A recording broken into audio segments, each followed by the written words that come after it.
Welcome to this JavaScript series, okay? And if you have not checked out the series yet, do check out the series where I'm regularly uploading videos and we are covering JavaScript from zero to mastery. So the link to this playlist you'll find on my channel, or you can head over to the description to get the entire playlist. And this video is a part of the playlist where we will be covering functions in JavaScript. All right, now we'll cover everything that you need to know about working with functions. All right, so we'll talk about parameters and arguments. Then we'll talk about how you can return values in JavaScript from a function. What are function expressions? And then we'll graduate to arrow functions. All right, so we'll go step by step. Now, arrow functions is something really important. It's a way of using functions in JavaScript. And if you're planning to work with React and all these kind of stuff, the front-end libraries of JavaScript, then arrow functions would be very important that you should understand, okay, because they're used a lot and they offer a concise way of creating and using functions in JavaScript. So this is something that I cover. We'll talk about when to use which kind of functions, declarations. We'll talk about how you can make use of function inside objects, functions, or I should say methods with arrays. So there are quite a few inbuilt methods like map, filter, and there are a lot. These are all helper methods which allow you to make the most of methods when you're working with arrays. Okay, so they enhance the functionality and the use case of arrays. So that is something that we'll do. And of course, we'll also do a couple of projects based on whatever we have learned. So we'll do some hands-on practicing, wherein we'll build a unit converter and a to-do list application using JavaScript and all the concepts that we have learned. And this is going to give you some good hands-on practice.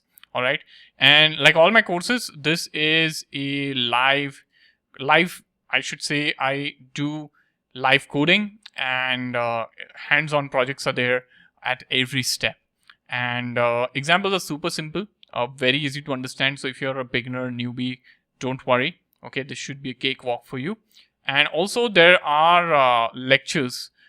These lectures are with source code. So if you want to access source code and save some effort from typing, so you can head over to the description and you'll find the link to the Git repository or the source code over there. All right, and you can get the source code and you can save some typing effort at your end. All right. So that's about this video. Be sure to check out the playlist, and goes without saying, if you have not subscribed to this channel yet, of course you should do so, because yeah, that would motivate me to bring in more such free content, and like the video as well. Also, I would encourage you to comment below and let me know if you have enrolled into this course and if you're following this playlist.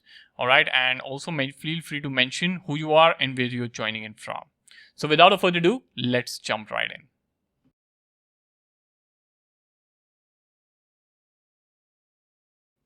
Hey there, so now it's time that we begin talking about functions in JavaScript. Now, what is a function first of all?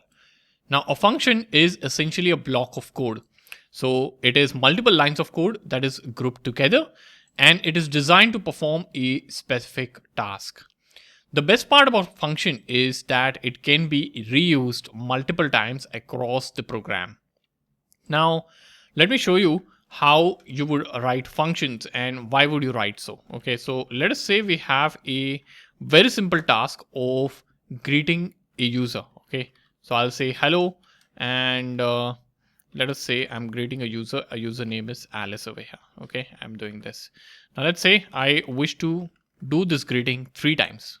Okay, so of course I'll copy paste this 3 times. So I'm greeting it 3 times, right? Greeting the user 3 times. Now let us say I wish to change a message over here in the greeting, right? And it should be reflected across all the messages. So let's say the change I wish to do is add one more exclamation. Okay. Now I have to make sure that I update this at all the places wherever I am making use of this greeting. And if I save this, I'll see the output up here. All right. But now this is okay if the group of statement, like over here, the task is only to greet, right? It's just a single piece of statement, and any change over here is manageable because the code base is not that huge. Now, what I would want to do is I would want to head over towards convenience, right? And we can ease this with the help of function. Now let me show you how functions can make your life easier. So first of all, I need to create a function over here so that we can use it. So I can make use of this function keyword. You can see, and you have two options, function statement and function over here. If you select function, it will bring in function for you, the keyword, but I would want to have the function statement. So you can see this appeared. Now it has automatically added a placeholder for name, params, and it has added these curly braces, right? So I'll update the name over here to greet. Okay.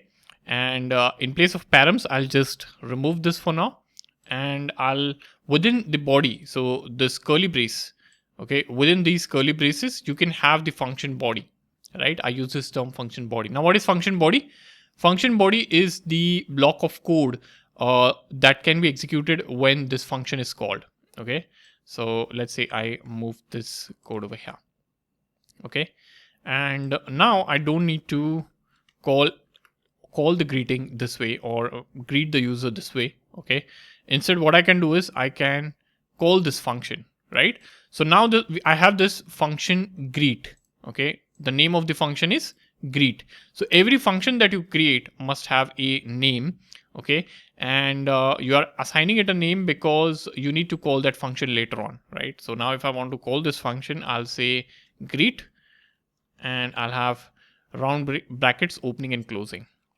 Now if I save this, you'll see hello Alice is now being printed over here. Okay, if I want to greet the user thrice, like my original requirement, I can have this called thrice, and you'll see it appear thrice.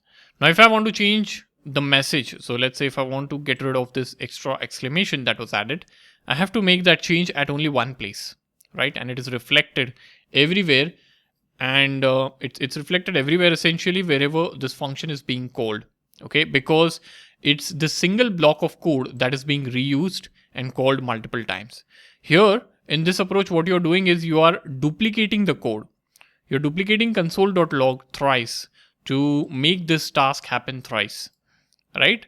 But over here, you are not duplicating the code. You are having console.log written once. But if you want to do this task thrice, you are calling the function thrice because this console.log statement is within a function now. All right. So let's come back to the definition. A function is a block of code.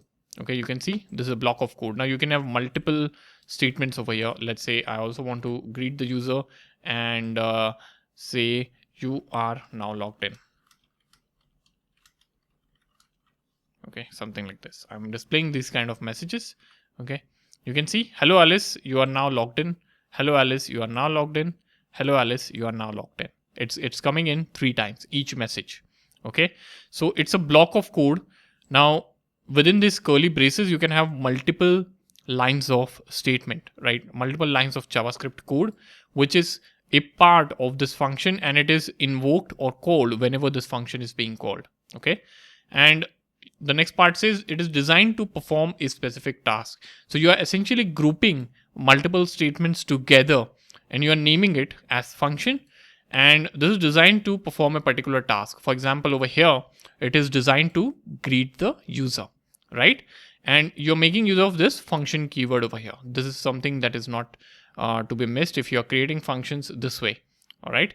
And it can be reused multiple times. So you are now calling this block of code thrice over here, right? Not once, thrice. And you can call it n number of times, like the number of times you want to call it or the requirement is. All right. So that's a function for you in JavaScript. Now, if you're coming in from any other programming language like Python or Java, you must be aware of this concept of function or methods. All right. So it works the same way in JavaScript, but the syntax is a little bit different. All right. So I hope this was useful.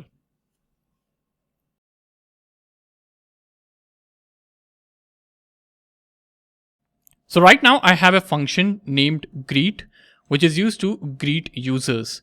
And here in this block of code, I'm having the entire operation of greeting the users. And the operation is, there are a couple of print statements like console log statements that are printing two distinct messages onto the console. And I'm calling this function thrice. And as a result, you are seeing 6 messages being printed onto the console, right? Now over here, the message that you're seeing is pretty static. What if down the line or in future, I wish to customize the message for every user? And what if I want to call every user by their name? Because this function right now is only being used to greet Alice and not any other user. So in that case, JavaScript allows you to pass function parameters just like any other programming language. So let's say I wish to have name as dynamic. Okay, so I can accept name over here. All right, I'm not specifying the data type. Please make a note over here. And then over here, instead of Alice, what I'm doing is I'm having a dollar. Oops. So I'll have to add dollar and I'll say Alice. Sorry, not Alice. I'll have name. And then this will be a template literal. Okay, like this. All right. And then if I save this, okay, I'm going to get error saying undefined. Okay, because this name is not yet being initialized, right? So we'll be doing that shortly. But the point I want to mention over here is this thing that you're passing over here, name, is a function parameter. Okay. Now, to call the function in the right way with parameters, you need to pass in something called as arguments, right? So over here, we'll now have to pass the function arguments because the name is going as undefined. You can see undefined. It's printing thrice and all the 3 times it's undefined, right? So I'll pass in the name over here. So I can say Alice once, then I can say John, and then I can say Lucy, right? And if I save this, you'll see hello Alice, hello John, and hello Lucy, right? So this thing over here is argument. Okay, these are function argument that I'm passing to the function parameters. So why are we passing the arguments? Because the function is accepting parameters, and here you can see name is the name of the parameter that we wish to initialize over here. Okay, and then this is being used within the function in whichever way the function wishes to make use of it. So I want you all to remember the difference between parameter and arguments. They both are not the same, all right? So most of the programmers get confused and they don't know what is the difference between a parameter and the argument. They think they are same, right? So this thing over here is a parameter. If you hover on this, it will say parameter name. And this thing over here is a argument because this is a value that you're passing in, and using this value, the parameter is actually initialized. So this is an argument, all right? So this function argument in use, and this is function parameters that are being declared. All right. Now this is function with one parameter. Now there will be scenarios wherein you want to pass in multiple values, multiple arguments into a function. All right. So in that case, you can of course have multiple parameters. So here I can add age over here. Okay. And I can add one more console log over here. Okay. You are from, or you are, I'll say, we'll print the age. Okay, something like this, and I'll get rid of the inverted commas over here, and I'll add backticks. All right, now I can save them. Okay, once you save this, you'll see undefined being printed. Now this function accepts 2 parameters, but we are passing in only 1, right? So we need to pass in the second parameter also. So I can say 22 over here. This could be like 21. And you can pass in any age over here. This could be 29, something like that. And once you save this, you'll see like, hello Alice, you are 22 years old. You are now logged in. Hello John, you are 21 years old. You are now logged in. Hello Lucy, you are 29 years old and you are now logged in. So what does this tell us? That the function can have multiple parameters that it can define a function. Okay, so you can define a function with multiple parameters, and if you are having a function with multiple parameters, you need to pass in multiple arguments as well so that it can initialize it really well. All right. Now, one thing over here I want to make a note of, I want you all to make a note of, is this part of the parameter, like the first parameter over here, name is a string, and this is a number. Okay. Now in the end, what I can do is I can add a type of over here, type of, and I can simply say age over here. Okay. And I can do the same for name as well. All right. So let's do for name, type of, and I'll say name. And once I save it, you will see, hello Alice, string, you are 22 years old, number. Okay. So one function parameter over here is a number and the other one is a string. All right. Now, what if I change this to a string? Let me save this. Oops. So let me save this. Now you'll see for Lucy, hello Lucy, so Lucy is a string and you are 29 years old is also a string over here. Okay. But for the rest, the first parameter is a string and the second parameter is a number over here. Okay. So what I'm doing is I'm getting the type of age being changed for every function call over here. All right. You can see over here, and this is possible because JavaScript is dynamically typed. So you don't need to have a data type declared or defined when you're creating variables. And these parameters are essentially variables, right? These are variables that are only existing within the function block. So this is a function block over here. Okay, this curly braces that you're seeing, 2 curly braces, this is what a function block is. And this name and age are only existing within this. So if you try to make use of name over here, okay, sorry, not this. So I can say console.log and let me say name over here. If I try to do that, I won't see any output. Even for age, I won't see any output. You can see. All right. So name and age are only existent within the function block and now not outside that. Right. And these two are variables that are parameters for this function. Okay. And you can dynamically change the type of the parameters is what you can see over here, right? So yeah, this is completely dynamically typed. Now another thing that I want to highlight over here is the order of the parameters and the arguments matter.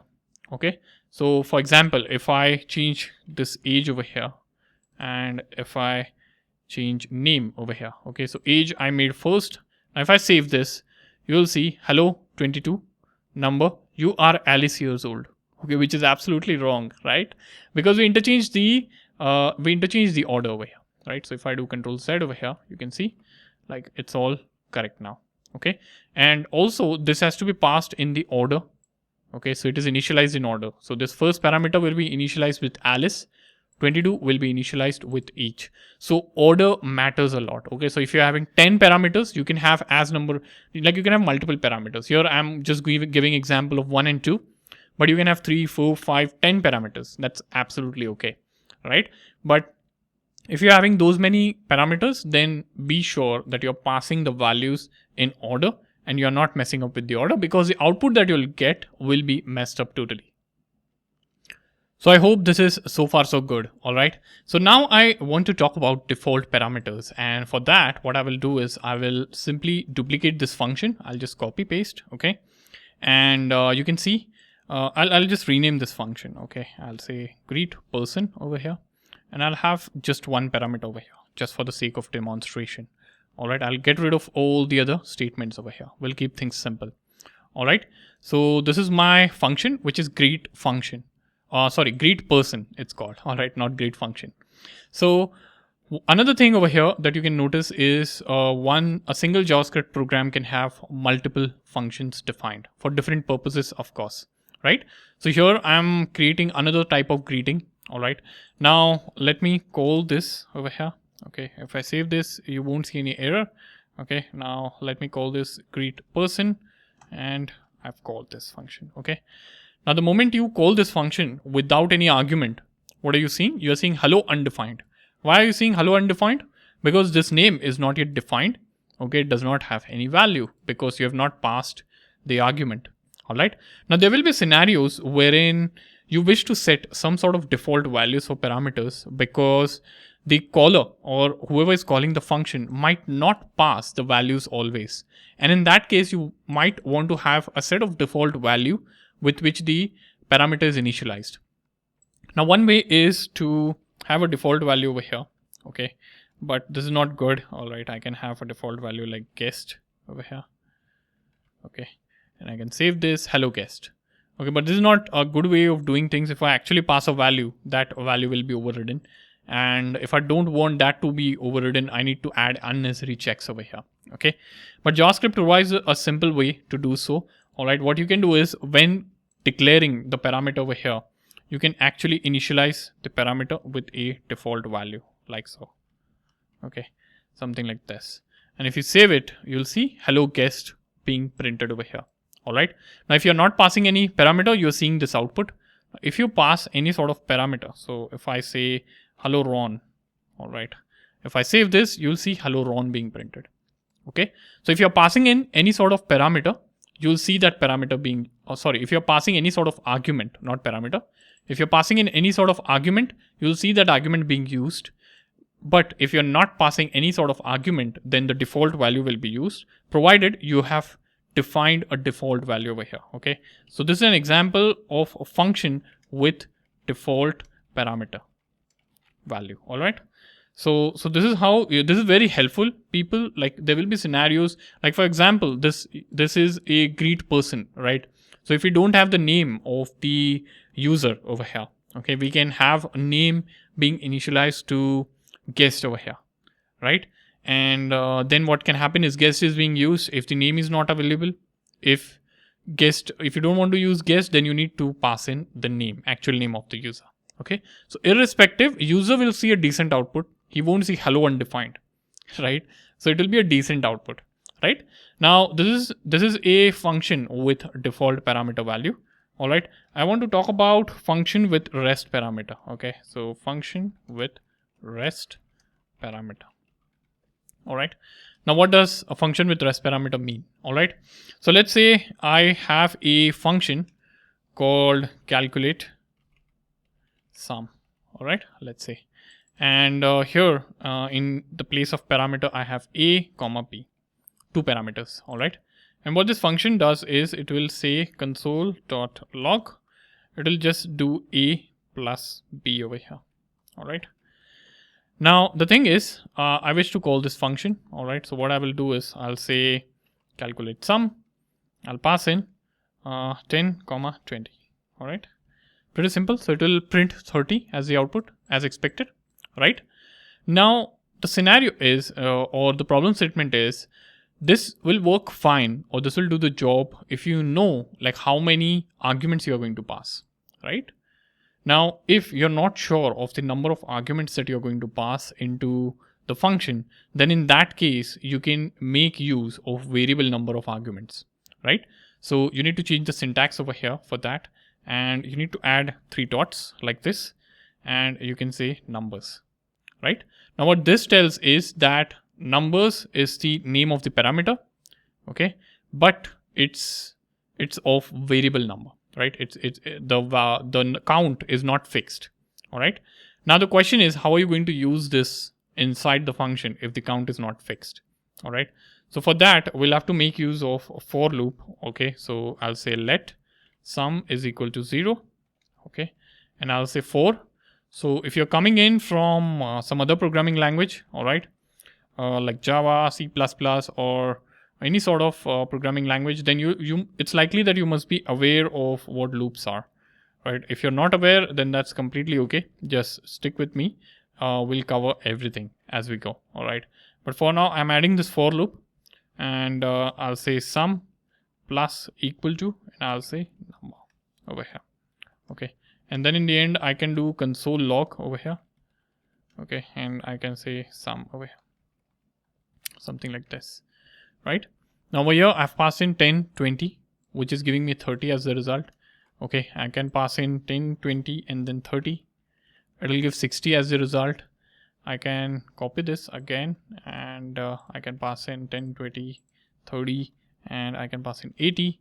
You can see it's giving me 140 as the result. All right, so this will keep on going. All right, because the number of parameters that this function accepts is variable because of this syntax. Right, so you can pass in any number of arguments as you like, depending on your requirement. All right, so this is something that you should be aware of. This is known as the rest parameter. You can see over here, this is rest parameter over here. All right. So yeah, this is done. Also, one example I wish to show you is of a Boolean, right? So you can even pass in Boolean parameters. And how can you use Boolean parameters? Okay. Now let us say if I want to check if a member is eligible for a discount or not. All right. And a user is eligible for a discount if he's a member. Okay. So I can say function over here, check eligibility over here. Okay. Parameter is, let's say, I can say, or I can say is member over here. Okay. I'll keep it simple and I'll say console.log over here. Okay. And within this, I'll have a ternary operator check. Okay. So I'll say is member. If this is member, then in that case, eligible, else print out what will print, not eligible, something like this. Okay. And yeah. Okay. So I made a mistake in the syntax. It would be something like this. And over here, it would be colon. Okay. So yeah, this is done. Okay. So what you're doing is over here, let me take this to new lines so that it's much more readable. You can see what I've done. I'm actually checking the eligibility for discount with the help of this Boolean variable. So if he's a member, he's eligible, else he's not. Okay. And very simply, you can call this, you can say check eligibility, you can say true. Okay. So you can see he's eligible, and if you change this to false, he's not eligible. All right. So that is what you see as the output. All right. Now these were variables based functions. All right. You can even have functions with object. Okay. So functions with objects as parameter. All right. So in that case, I'll create a function over here, and let's say we wish to print the address. Okay. So address can be complicated, right? And in that case, let's say we are, let's say we wish to have street over here. I'll have city and I'll have zip. Okay. These things I'll have. Okay. And I'll say console.log over here. And with the backticks, I'll say address. Okay. And then I'll print in address. Sorry, if this will be street, then this will be after street there is city and zip. Okay, so I'll say city, and then this will be zip. All right. So I have this function. Okay, that is having three parameters, or it's having a single object with these three properties over here. Okay. Now how would you call this over here? Okay. So in order to call this, I can call simply print address. Okay. And I can have let address over here, and I can say street as street 1. Okay, something like that. You can have any sort of dummy address. I can have a city 1. Okay, I'm adding all dummy addresses. You can say zip, and you can say over here something like that. Okay. So yeah, this is what it is over here. And I'll close, I'll have a semicolon, and then I'll pass in address over here. Now if you see the output, you can see address street 1, city 1, and you can see this being printed over here.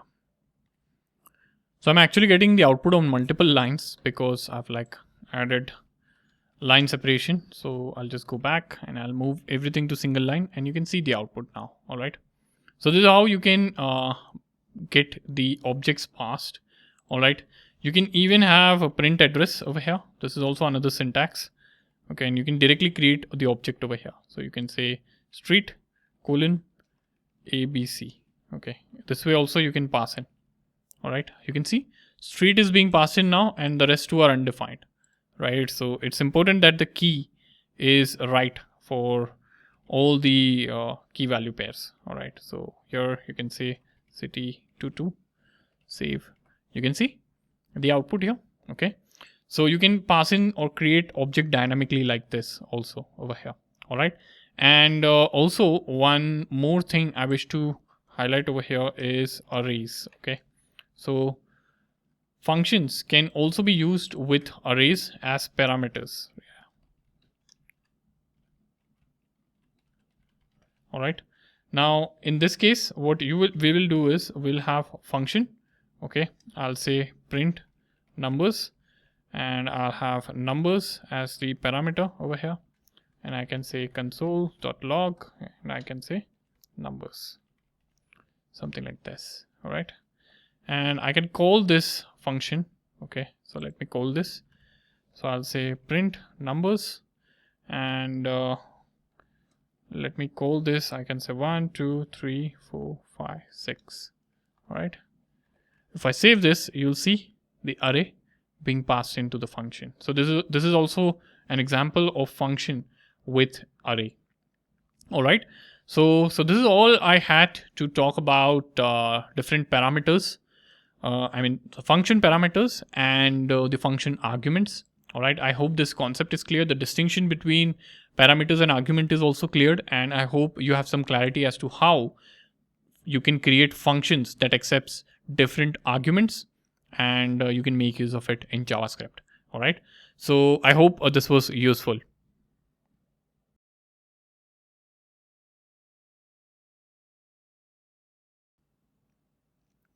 Now let us say I have a function that can help me get a square of value. Okay, now SQUARE. All right, and for this I'll accept a number over here. All right, and what is a square? A square is a number multiplied by itself. Okay, so I'll say let result, and I'll say number into number. Okay, now this is done. I can do a console log over here. Okay, console.log, I can say result. All right, now I'll call this function. I'll say get square, and I'll call 4. Now what is the square of 4? It's 16. So you'll see 16 as the output. All right, now what is happening over here is we are passing in this argument 4 to this parameter, to this function, and this parameter is initialized with 4, and then the calculation happens where the result is initialized with 4 into 4, which is 16, and then you get 16 as the result.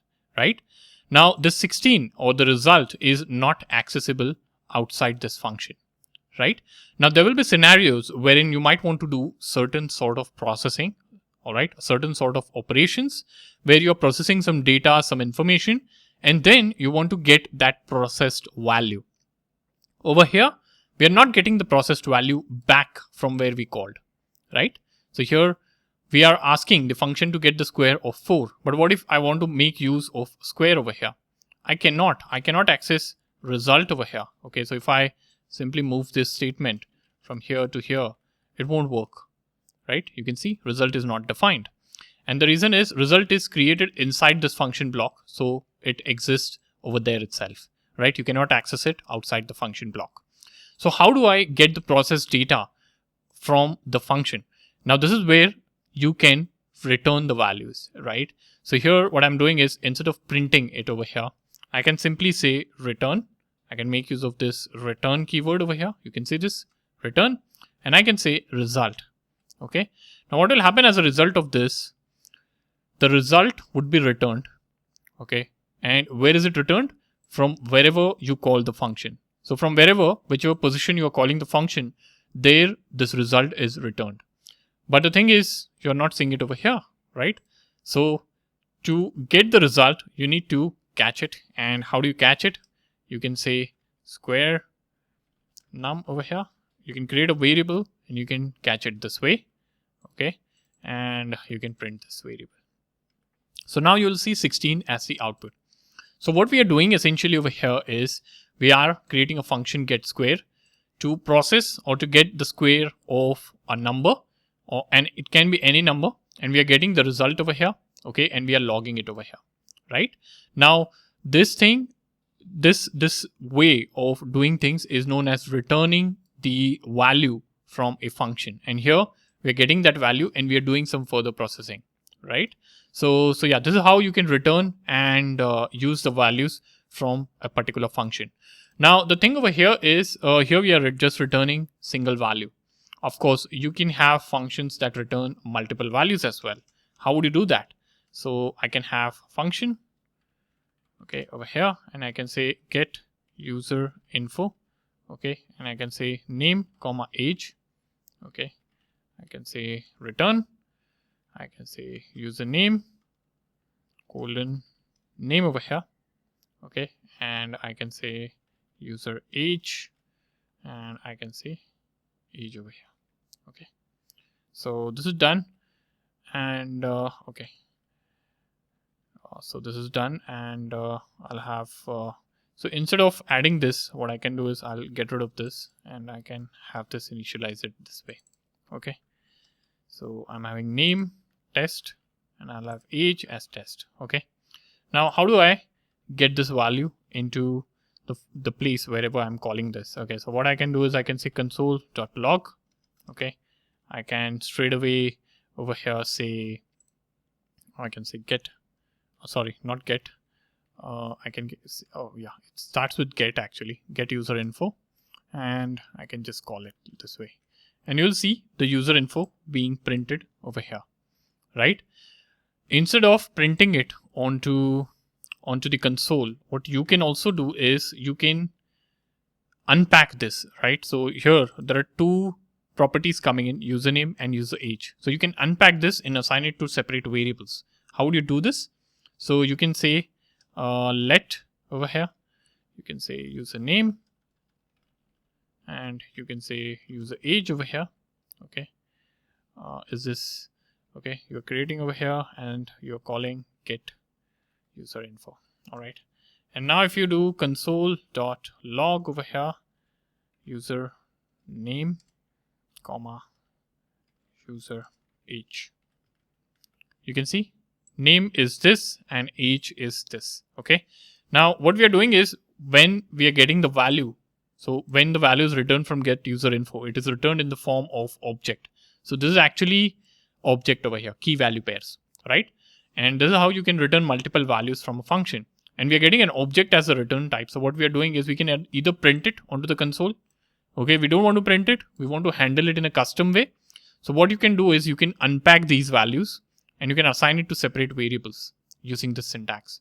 Okay, so you have the list of variables over here and make sure they match the name over here. Because if I say username 1 and if I save it, you'll see username is not, okay, over here. I'll have username 1 and I'll save this. You'll see username 1 is undefined now. Why? Because the name of the property is username and here you are unpacking it into a variable with different name. Okay, so name is being matched, you can see, right? So this should work. And this syntax where we are creating variables this way from object is known as destructuring. Okay, and you will often read this term object destructuring. We are destructuring the objects. What is destructuring? In simple terms, we are unpacking the objects. Okay, object comes in this syntax, right? It has username attribute and user age. You are unpacking it and creating a variable called username. You are assigning it this value, right? This value here. And then you're creating user age and you are assigning it this value. Pretty simple. We are unpacking it, and that is what is object destructuring. And here, actually, in the hindsight, not in the hindsight, actually, it's pretty clear that this particular syntax or this particular concept is being used over here to destructure the objects. All right. So this is how you can have function returning multiple values, okay, as objects, of course. Okay. Now this is how you can return a object, all right, and I also showed you how you can make use of object from the place where you're calling this. Now another way of doing things or returning multiple value is you can have a function return array, right?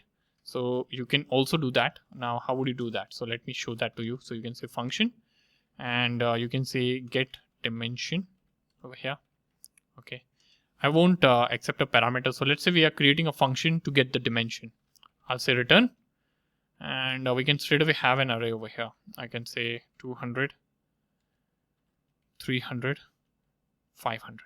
Okay, and I can simply call console.log get dimension over here. Okay, and you can see the output over here. Okay, so this is also doable. Okay, now you can even destructure the array over here into individual variables. Okay, how would you do so? Okay, we are already aware, by the way, okay, how destructuring works. So I'm going to say here I'm returning 200, 300, 500, right? So I can say width, okay, I can say height, I can say depth over here. Okay, I'll get rid of this and I'll get this. I'll say is equal to get dimensions. Okay, and I can say console dot log over here. I'll say width, height, and depth, something like this. Okay. Oops. So this is undefined. Let me see where the issue is. So the syntax is a little bit different over here. Instead of curly braces, there will be round brackets. Okay. Sorry, not round, square brackets. I'm sorry about that. Okay. So if you save this, you can see 200, 300, 500. This worked, right? So this is about arrays over here. Okay. One thing I want to talk about is over here in this function. Okay. Let me copy this over here. Okay. I'll comment this. I'm not removing this code so that you can see what changes we are doing. So this is the code. Okay. Here what I'm doing is I'm actually creating a variable. We don't need to create this variable over here. I can simply cut this and just return the calculation, something like this. This is also fine. Okay, there's another way of doing things. You can see 16 shorthand way is what it's called. All right. So yeah, this is how you can return a function. This is how you can return values and different kinds of values actually from the function. Now you can also have a function with no return over here. Okay, so I can have function called say hello. This is something you're already aware, or you must be already aware. And you can say, so I want to show you how things work if you try to accept a value from a function that is not returning anything. Okay, so I have say hello. This is not returning anything. Okay, I can say hello over here. Okay, you'll see hello printed. Okay, now if I say console dot log over here, and if I say message, okay, and if I try to accept message as the return of this particular function, this function is not returning anything, but still I'm creating message and trying to accept whatever it is returning, you will get undefined. It's not returning anything, right? So of course you'll get undefined, right? So yeah, this is about it. All right, you can also have so I want to show you one more case over here. So here I'm returning number into number. Okay, now let me add a statement after this. Okay, I'll say hi. Let us see what happens if I save this. Okay, you'll see this statement is never executed, and you will also see that it's grayed out. Can you see this? This is not grayed out and this is grayed out. Okay, if you hover on this, you'll see unreachable code detected. What does unreachable code mean? Okay, so what happens is actually, if you are having any sort of statement after the return statement, I repeat, if you're having any sort of statement after the return statement, then that statement will never be executed, right? How will it be executed? Because you are actually returning from here. You said return. Return means you are coming to the place from where you called the function, right? You're coming to the place from where you called the function. So this is never going to be executed. So this is of course unreachable code, right? This will never be executed, right? Now let me make things a little bit interesting. All right, so you can have function with multiple return values or return statements.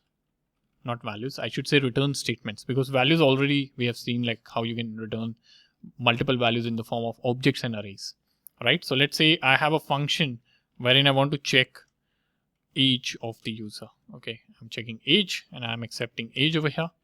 Okay, now I can say age, if age is greater than 18. Okay, then I'm making use of ternary operator. I'm saying okay, return adult, something like this. Okay, so it's returning adult if the age is actually above 18. Okay, and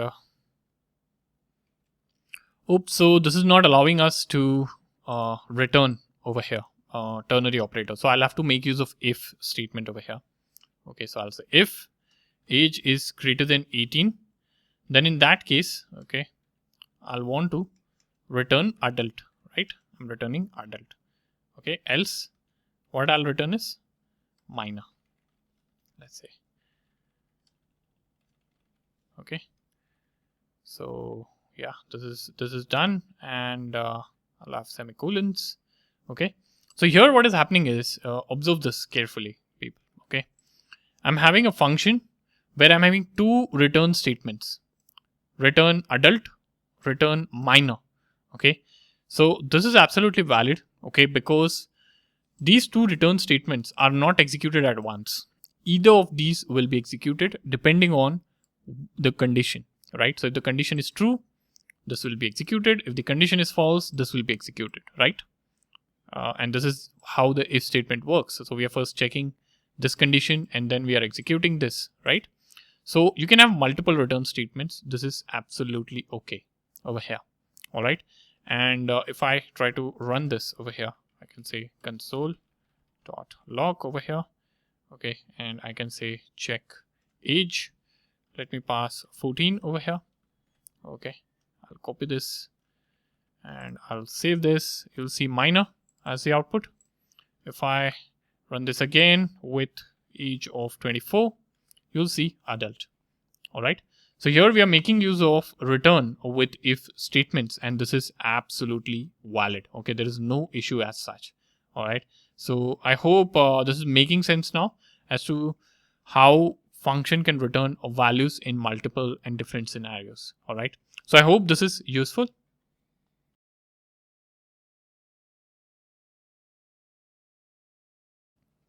So now it's time that we talk about function expressions. So let us say I have a very simple function which is used to say hello, all right? And I can call it like this, okay? Nothing magical over here. We'll see the output as hello, okay? Now another thing I want to highlight over here is at the top, if you add a function call like this, you'll see the output even before the function is declared. Okay, so even before the declaration of the function, if you try to add, say, hello, or call the function that you're going to declare, it will still work. You won't get any errors. All right. Now coming to the topic of function expressions. What are function expressions? So you can have a variable created, okay, like this. You can say let greet over here, and you can assign a function to it. All right. So that is something that you can do. All right. So what I will do is I will cut this. I won't create a new function. Instead, I'll cut this and I'll add that thing over here. Okay. And yeah, this is absolutely valid over here. Okay. This is something that you can do in JavaScript. Okay. You can call greet something like this. And you can see, okay, say hello. Okay. So this needs to go away over here. The name say hello needs to go away. All right. And once say hello goes, you need to like comment that out. Okay. And you can see like you are now able to call this particular function using greet. Okay. So what we are doing over here is actually we are having a sort of variable that is now pointing to this function definition. And when you are referring to this variable, you can call the function using this variable itself. Okay. So this is an example of a function expression. Now how this entire thing works is what happens is first a anonymous function is created. Okay, anonymous function meaning a function without a name is being created because we are not adding a name over here. Okay, so function without a name is created and it is assigned to this variable called greet. Okay, and then you can make use of greet to call the function. Now if I copy this function call and if I add it at the top, you'll see that greet is not yet initialized or greet does not exist.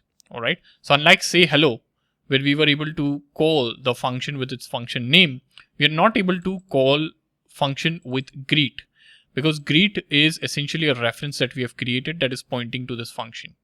Okay, so this is something that you need to be aware. Okay, you cannot call greet before its definition in the code. You must define it before you use it. All right, so yeah, this is about the function expression. Now this thing over here, what we are doing when we are assigning the function this way, we are actually creating an expression. Okay, so this is an example of function expression. You can even add a function, all right, which returns something. Okay, so let me also say let multiply. Okay, let's say we want to have a function to multiply something. Okay, I'll add function over here. Parameter is a comma b over here. Okay, and I'll say return a into b. Okay, because this function is multiplying the two numbers and returning. Okay, now you can say multiply over here. Okay, in 10 comma 20. Okay, and if I save this, okay, so it's simply returning. We need to print the value if we wish to use it, okay, or display it to the users. It's still not giving the output because of this line at the top. We are getting an error there. So if you save this after commenting that, so you'll get multiply over here. You can see, and you can see the multiplication result over here. Okay, so this is also doable wherein you are having a function that is returning something and you are assigning that function to a variable. Okay, so this is an anonymous function or unnamed function that you are assigning to a variable. All right, now one more thing I want to highlight over here is functions in JavaScript are objects. Okay, so they are objects, which means like if you have a function. Okay, so let me create a function over here. Okay, so here I'll say functions are objects. All right, and I'll have a function definition. Okay, I'll call this as greet.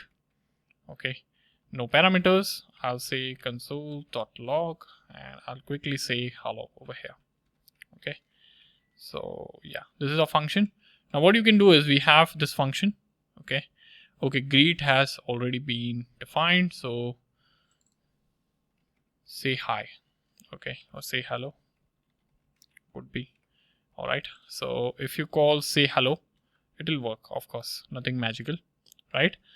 Now hello again, I'll print something hello again over here so that we know it's coming in from this function. Okay, so hello again is coming from this function. All right, now what you can do is you can have a variable. Okay, you can say a over here. Okay, and you can assign say hello over here. Okay, so what is happening over here is this function or this variable, I should say. All right, this variable is also referring to this function now, right? And you can simply say a and you'll see hello again. All right, so you can see you are assigning a function essentially to a variable, and this is possible because functions are objects in JavaScript. Okay, and you can make use of a to call this particular function. All right, I hope this is making sense. All right, so these are a few concepts that I wish to touch upon.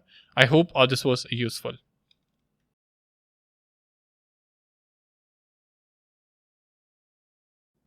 So now it's time that we talk about arrow functions. Now what are arrow functions?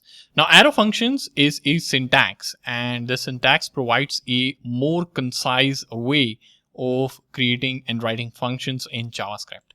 All right. Now if you have to create a function, what would you do is you would say function, say hello, and I would just say hello over here. Okay, so I would say console log and I would say hello. Okay, this is a function. And of course, if I have to call it, I will simply call it this way, say hello. This is a basic way of creating functions in JavaScript. Now you can make use of function expression. All right, and you can say let greet is equal to, and you can get rid of this kind of a syntax over here. Okay, or let me actually keep this syntax over here at the top. Okay, so that we see how we are progressing, and I'll get rid of this over here. All right, and this is also another way of creating function, but here we are making use of function expression, where we are assigning a function to a variable. Okay, so now this variable is pointing to this particular function.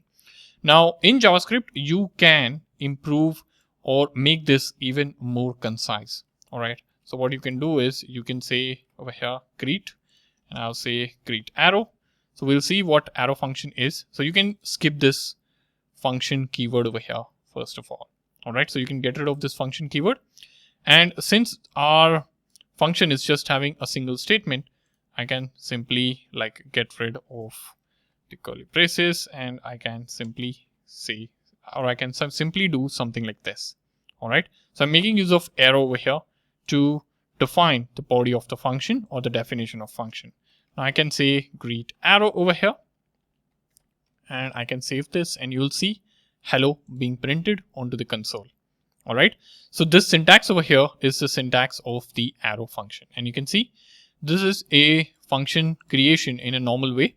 All right, with like just the normal syntax. This is function expression, where you are assigning a function to a variable, and here now what you're doing is you are making this syntax or function expression even more concise, and you're making use of arrow over here. So this is arrow functions, all right, wherein you can create functions this way. Now of course this is much more concise. Like if you're just creating a function to do one line of operation, for example any one line of operation like printing something or logging something or processing something in just one line, then this way, like the arrow function, is much more concise than doing things this way or this way. All right, it's just an option. All right, and you will see a lot of code out there that is making use of arrow functions. All right, now the question is here, this function is one line, right? So is it like arrow function is just used for a single line of statement? Absolutely not. So if the function body has multiple statements, so here I can say greet arrow multiple. All right, and I can say over here, okay, so here I'll add a body, something like this, and I can say over here, I'll copy this and I'll paste this hello 2. Okay, so this is hello 1 and this is hello 2. All right, and I just need to call this, so I can say greet arrow multiple, and I'll simply add this over here. So you can see hello 1, hello 2. So you can have multiple lines of code as well in the arrow functions. All right, now let us quickly create and see different like arrow functions in different scenarios. All right, so how would arrow function behave if there are parameters, right? So we saw like this is how you can create without parameters, right? So with parameters, you'll simply add a parameter over here. All right, so for example over here itself, I can update this example over here. Okay, let me duplicate this over here. Okay, now here I can say param1. Okay, so it is having one parameter, so I can say name over here. All right, and I'll simply convert this to template literal, okay, because that's more convenient, and I can say dollar and name over here, right? And now I need to pass in name here. Okay, so I'll say greet arrow, and I'll say param1. Okay, and I can say John. Okay, and if I save this, you'll see hello 1 John, right? So this is how you can pass in the parameters. All right, you can even pass in multiple parameters if you wish to. So I can say param2. So here we are passing in 2 parameters, so I can say age as well over here. All right, and here I can simply replicate this syntax. Okay, here I'll make use of template literals, and here I'll say age. Okay, and here I'll just copy this. So we'll say param2, and I'm passing John as well as 34 or 32. I'll save this, and you can see hello 1 John, hello 2 32, right? So you're passing in multiple parameters, okay, and you're also having a function body, right? You can also get this one, okay. So let me get this with a single statement over here, okay. Get arrow, I'll say 1. I'll pass in name over here, okay, and I can add name here, something like this, okay. Now if I call this function get arrow 1 or greet arrow 1, okay, so greet arrow 1, and I can pass in Nadar, okay. And if you save this, you can see hello Nadar, right? So here, this is a single line function actually. It's not going on like multiple lines. This function is just having single line, and you can even pass in a parameter over here, right? So you can have single parameters, multiple parameters. You can even return values, right? So let me write in the example over here. Okay, so what I can do is I can say let sum, and I'd say is equal to, okay. Let me first create using normal syntax, okay, so that we'll deduce it then to arrow functions, okay. So here I can say sum, and I can say sum, and here I can say a comma p, and this simply returns e plus p, okay. That is it, pretty simple. And now here I can say sum, right? I can say 10 comma 20, right?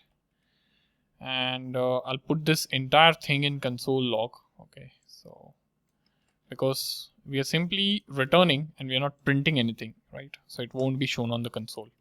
So you can see we are seeing 30 over here, right? Now if I have to convert this into a function expression, I can say let, and I can say sum over here, okay. I'll keep the name same. I'll just get rid of this, okay. Now this is a function expression. You can see 30. Now if I have to convert this into arrow function, how would I do so? So here I can say I can get rid of function first of all, okay, and then I'll start seeing red marks over here, right? So you can see arrow expected. So here I can say arrow, okay, and this is it. You can see this is arrow function, and I don't even need this over here, okay, because it's just having single line of code. So you can see how this is, and you don't even need return keyword, by the way. If you're returning and it's just having a single line of code, you can see this is it, you know, this is it. I'll just add space, you know, this is it. So how clean is this? You're seeing let sum, this is a parameter, arrow, you're saying a plus b. There is no return keyword, so this is automatically being returned, okay. It's understood that it will be returned, or this value needs to go back, right? So how concise is this as compared to like doing things the old way, right? It's pretty simple, pretty easy, and it makes the syntax a lot more readable and concise, as you can imagine over here, okay. So return values is what I'll write over here, all right. So I hope you have been able to follow along, and I hope arrow functions explanation was useful.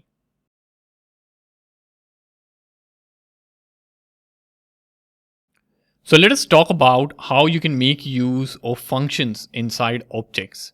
Now, let's say I have this object over here called person, okay, and I'm going to have a couple of properties over here, okay. So I'm going to say Alice over here, okay, and I can say age, okay, age is 33, okay, I missed a comma, okay. I can say console.log over here, oops, and I can say, so this is person dot age, okay.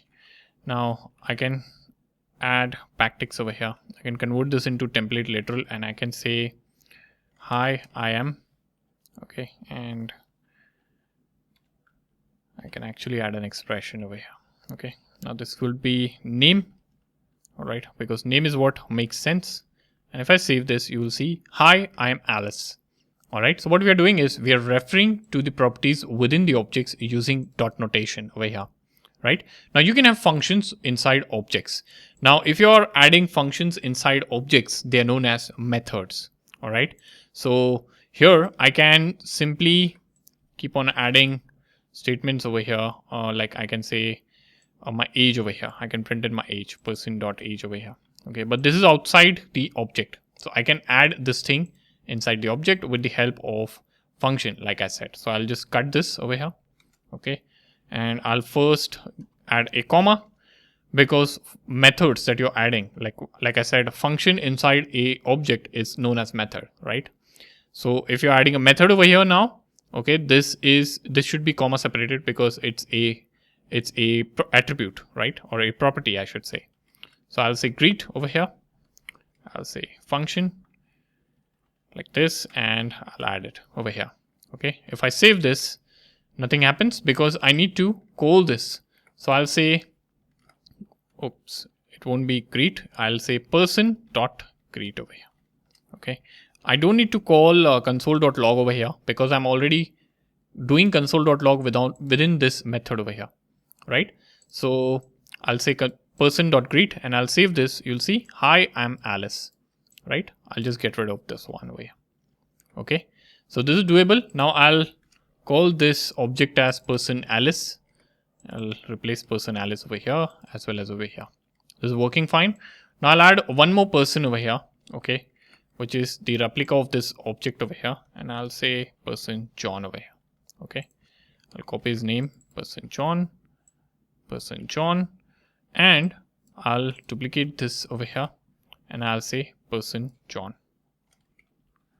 You can see, hi, I'm Alice, hi, I'm John. All right, so this is working good. So far so good. All right, now the way we have created functions over here is with the help of function expression, right? So you can get rid of the function over here, the function keyword, and you can convert this into arrow function. Okay, so what I can do over here is I can simply get rid of this and I can add this sort of a syntax over here. Okay, and I can get rid of this and I can make use of this kind of a syntax over here. Oops, this kind of a syntax, right? So this will work fine. And if you save this, it will work fine. No change in the output. So these methods have been created. All right.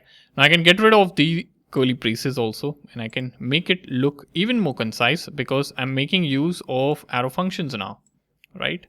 So I'm going to move to this syntax. Okay. And in the end, I'll remove the semicolon. Okay. If I save this, no change in the output. All right. Now, I also want to talk about one keyword that exists, okay, which is this keyword. Now here I'm saying person Alice, which is this particular object name, right? But actually what I'm doing is I'm actually referring to name attribute or name property using this object name. This is not required. What I can do is I can simply make use of this over here. This is a keyword in JavaScript that is used to refer the current object, all right? So if you hover on this, okay, you'll see this keyword type of global test. If I save this, okay, all right, it does not work because both are converted to arrow functions. All right. So one thing you need to remember is if you're making use of this keyword, it won't work in arrow functions. So you need to say function over here and you need to save it. Okay. And I need to get rid of this. So I'll have to do a little bit of reversing because this keyword won't work inside this particular syntax over here. Okay. So I'll switch over to this kind of a syntax again. Okay. So you can see, hi, I'm Alice working over here. Okay. So you are now making use of this. If you hover on this, you'll see this is referring to name, age, and greet. Now, if you change this over here, of course, it won't work because you just saw it won't work inside arrow functions. And if you hover on this, you are seeing like it's referring to global this. Okay. But this one is referring to this over here. Okay. The other attributes in the object. All right. So you can see the output. The output is not proper. Okay. So I'll stick to person John over here. So one thing that you can take away over here is if you're making use of this, or if your method within the object involves making use of this, then you should not make use of arrow function within the object over here, right? The syntax should not be used. You should make use of this kind of a syntax. All right. So I hope this is useful. Now you can do a lot with the methods within the objects. Okay. So if you come over here, what I will do is I will have a counter example over here. Okay. Now what is counter going to do? It is going to teach us how you can pass in the parameters and how you can return it from the object, right? So I'm going to say const, or I can simply say let over here, counter, okay, and I'll say value. So this counter has initial value of 0, okay, and I can say increment over here. So this is a function that I'm creating, increment function, and I'll say return value. Now value needs to be incremented, so you can see this dot value got added, and you can increment the value over here. So I can say this dot value plus equal, and I can say 1 over here. Okay, I can save this. So far so good. Now if I scroll down, I need to invoke this over here. So I can say console.log over here, and I need to say counter dot, I need to say increment. You can see it incremented by 1. Okay, I can copy this. Okay, I can increment it by 2, increment it by 3, increment it by 4, and so on, right? Now, this is an example of how you can return values from a method that is defined within the I should say object, right? I'll show you one more example where you can accept the parameter and return as well. Okay, so let's say I want to increment the value by a certain amount. So I'll duplicate this. I'll add a comma here. I can say increment by, and I'll say I'll accept a value as num over here, and I'll add that value num over here. Okay, and I'll return the value. Now here, what I should do is here, if I come, I can say increment by, and I can add 10 over here. So ideally the output should be 14. If I save this, you can see the output is 14. So you are passing in this parameter and you're getting this as the output. All right. So this is how you can like pass in the parameters, and you can also get the return values from the methods. Like functions within the objects are known as methods. So I'm referring to them as methods. Okay. But if you're creating methods within counter, this is how they'll work. All right. Now, one more example I wish to give you over here is of dynamic objects over here. Sorry, not dynamic objects, but I would call this as a way in which you can define methods dynamically. Okay. So defining methods dynamically. All right. So let's say I have a method. Okay. I'll call this dynamic method. Okay, and this is an example of how you can create dynamic methods. So I have this, and let's say it has an attribute. I'll add one attribute just like that. I'll call it value 0. Okay, what you can do is you can do console log, and you can say dynamic method dot value, right? So this will give you 0, of course. Now I've not added a method inside. You can add method dynamically after the object has been created. You can do that. Yes. How would you do that? So here you can come, you can say dynamic method dot. Okay, let me scroll up so that it's visible. So dynamic method dot, I can say, let's say hi over here, and I can say function. Okay, and I don't need any sort of parameters. I'll say console.log over here, and I'll say hello dynamic, right? And oops, I'll come down and I'll say dynamic method dot, I'll say hi. Okay, something like this, and you'll see the output hello dynamic over here. So this function, or the method I should say, method was added to the object dynamically after the object was created. So this is absolutely possible. Methods can be added to objects at any point in program, not just at the time of object creation. Keep this thing in mind. All right, you might see code wherein things are this way, so don't get confused. Okay, this is normal in JavaScript. All right, now this is about normal objects. I want to talk a little bit about nested objects as well. Okay, so how would functions work in nested objects, right? For that, we'll take an example of car. Okay, so I'll create a car object quickly, and let's say the car has a attribute called brand. It has it has brand as Toyota. Okay. And then what I'll do is I'll say it has a nested object over here called specs. I'll call the attribute within specs to be speed, and I'll have a function called display specs. And so this is a method actually, not function, sorry.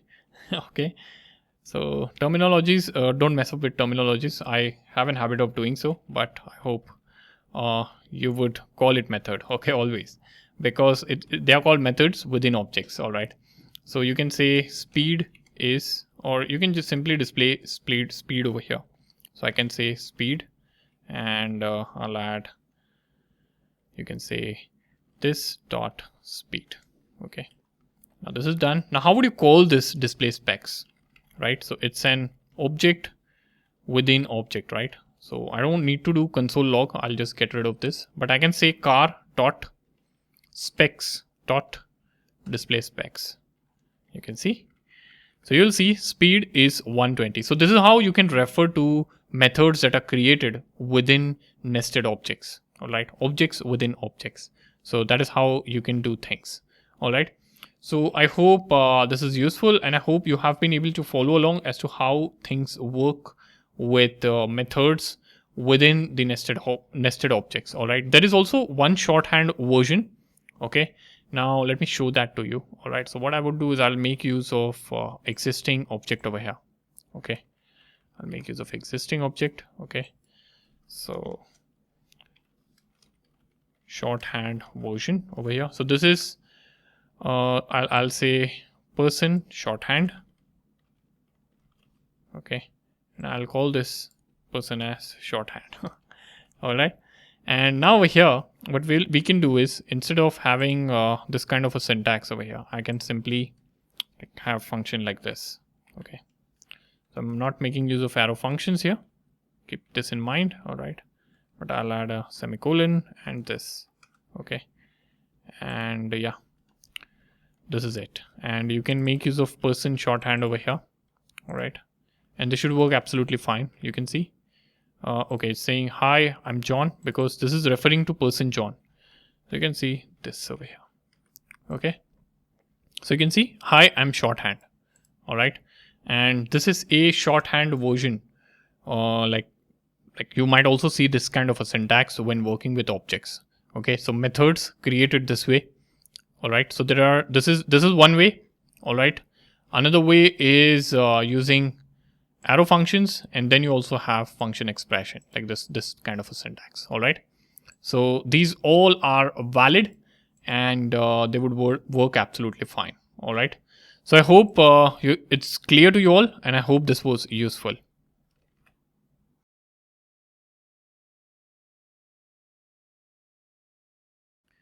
Now, when you're working with arrays, there are a lot of inbuilt methods that JavaScript provides.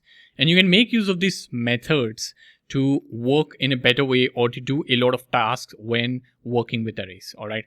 Now, we'll take a look at quite a few methods that exist, and you'll get a better understanding of what these methods are and how you can make use of it in your day-to-day programming. So here you can see this list. All right. So there is this map, filter, reduce, forage. We'll go through each one of them. All right. And I'll explain everything one by one. All right. So first we'll talk about map over here. All right. I'll just take this down, and I'll just take this to the new line over here, and I'll just zoom in a bit. All right.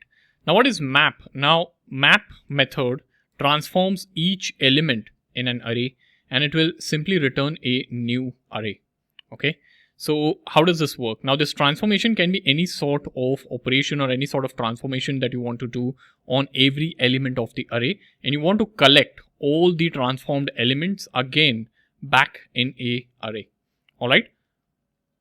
Now let me give you an example as to how you can make use of map. All right.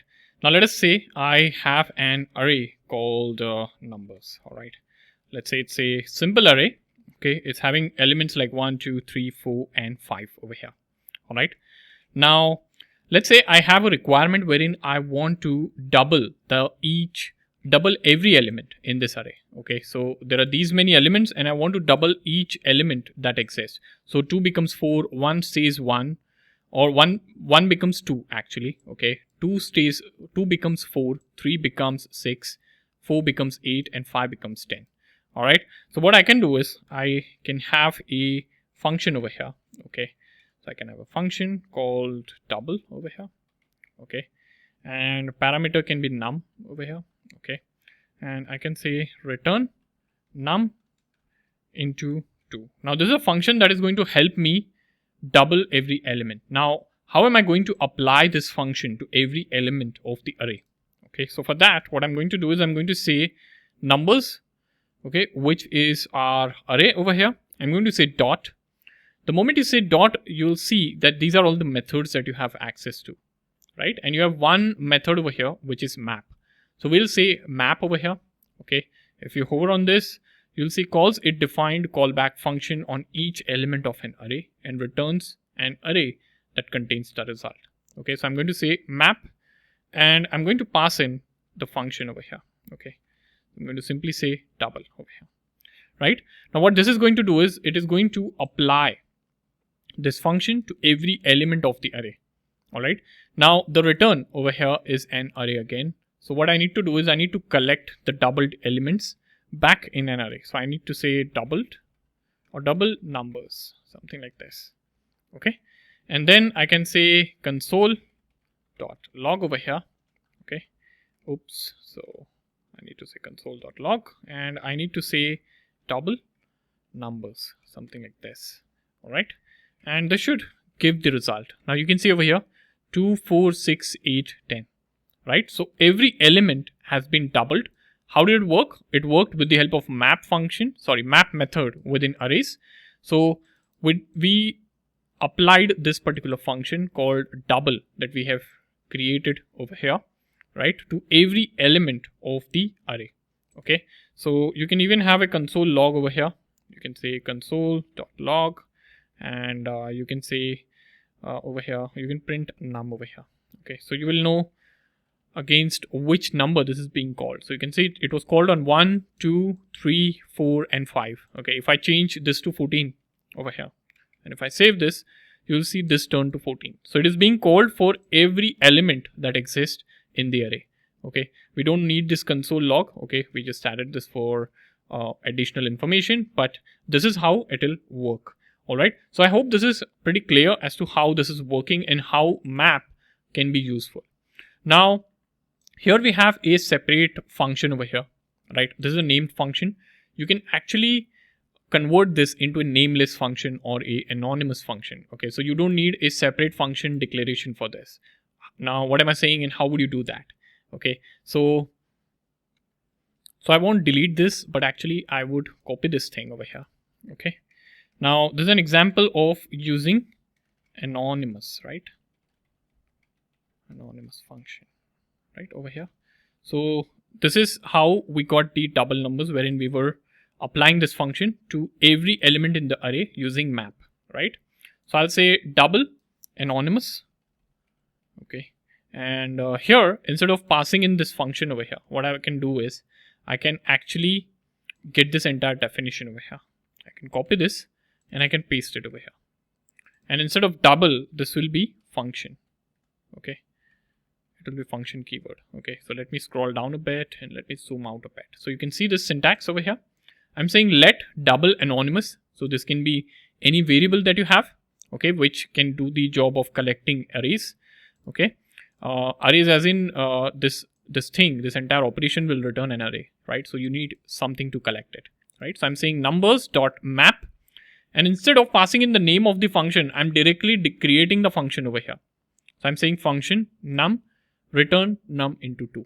That is what I'm doing straight away. All right, and then I can simply get this console log over here and I can simply say double anonymous and I can save this. The output that you get will be same. You can see this is the output from the earlier piece of code and this is the output from the current piece of code. Okay, there is no change in the output, but there is a the syntax that we have written this in, this one. Okay, this is very concise. Okay, concise than the first one. Okay. So yeah, this is an example of anonymous function wherein we are creating a nameless function just for the sake of this operation. So when would you use this kind of a syntax and when would you use this kind of a syntax? So if you want the function to be reused at multiple other places apart from this array, okay, then you should have a separate function and you can make use of this kind of a syntax. But let's say if you are creating a function just for the purpose of the array transformation, then you can have that function like this. This is much more concise and much more readable. Okay, you can go a step further over here. Okay, so I'll just duplicate this entire thing over here. Okay, you can go a step further and instead of like over here anonymous function, I can say arrow function. So here I'll show you an example using arrow function. Okay, so here you can say arrow. Okay, map function, and over here we are saying num, right? So this entire syntax will be converted into arrow function. So this function keyword is not needed. Okay, and then this becomes the arrow function sort of syntax. Okay, and then instead of printing double anonymous, I'll print double arrow. Okay, you can see the output is same, right? Now this syntax can be reduced even further. Okay, we don't need curly braces because there is only one statement, right? There's only one statement. So curly braces are needed? No, it's not needed, right? So I'll come over here, I'll get rid of curly braces and this goes into a single line, right? Return is also not needed now. Okay, so I'll get rid of return, you can see, and this parentheses like round brackets are also not needed. I'll get rid of them as well. You can see how concise this is. All right, so you can see just in this expression or just in this statement, we are actually transforming the entire array over here. If you save this, the output does not change. You're getting the same output, but look at the syntax, people, right? This is the first syntax. Observe carefully. Separate function. You are passing in the function name over here. You're applying this function for every element in the array, right? You get the transformed element, you're printing it. You're making use of anonymous function, where you are actually passing in this function over here. Okay, this is an anonymous function without name. You're applying this function for every element in the array. And then finally using arrow functions, you can see like the syntax is much more simplified, concise, and easier to read. Okay, so you will see this kind of a syntax being used a lot. Okay, and a lot of people get confused and they don't understand what is happening over here, especially people who are new to JavaScript. All right, if you have good experience in JavaScript, then you might know what this is. But people who are new to JavaScript and coming in from different programming languages like Java, C++, Python, okay, it's often difficult for them because this entire thing, this entire thing got reduced to such a small expression over here, right? So I hope this is pretty clear. I purposely went step by step. I showed you how this is being done first, how you can pass in a named function over here. You can see how you can have anonymous function and how you can directly have arrow function. Most of the tutorials cover directly arrow functions. Okay, so if you happen to learn about map method within arrays, they will directly cover using this syntax, right? But I wanted you all to understand and go step by step. All right, now we can apply this kind of a syntax to all the rest methods, right? Because you've understood one, so you will find it really easy to understand the rest, right? So this is about map. You can do any sort of transformations, people, any sort of transformation. Like if you want to make this 3x, okay, or make this 10x, for example, you'll get 10, 20, 30, 40, 50, okay, any sort of transformation, right? So this is about map. Now the next in the line or the next in the queue is filter. Okay, now what is filter? I'll just take this down. Okay, so filter will return a new array with elements that pass a condition. Now there will be scenarios wherein you want to filter out elements in an array based on a certain condition, right? So in that case, you might want to filter out, right? And that is where filter comes into picture. Now, filter is a method that offers a very concise way of doing so. Okay, so let us say we have this array num, okay, with 2, 4, sorry, this is not the element. It's 1, 2, 3, 4, 5, right? This is what the array is. So let's say I want to get the list of even numbers. So I can say constant even numbers over here, and I can say numbers dot, I can say filter, something like this, and here I can say num, okay, and I can say num modulo 2 is equal to 0 over here, okay, and then you can simply print in the then you can simply print in the even numbers over here. So it's something like this, okay. So I get an error that n is not defined. Okay, it should not be n, it is num. I missed typing in num. Okay, so you can see this is a list of even numbers. So what is happening is this is a test that we have mentioned over here, right? This is a test. So whichever element is passing this test is returned and added to this new array, or it's filtered and added to this new array, right? And you're printing in this new array, right? So the entire array is filtered and you have a filtered array that is matching this condition, right? Now let's say if you have 3 over here, so you will only get numbers which are divisible by 3. You can see 3 over here, okay. So this is how filter works, okay. Next method I have is about reduce. Now what is reduce? Reduce will do the job of reducing the array to a single value, right? Now this it does by applying a function, okay, and there can be many use cases, like if you want to add let's say the sum, if you want to get the sum of all the elements in an array, then you can make use of reduce over here. So I'll stick to our example of array, and let's say we want to get the sum of all the members in the array, right? So I can say numbers over here. This is what our array is. I can say reduce over here. So I want to reduce this array, okay.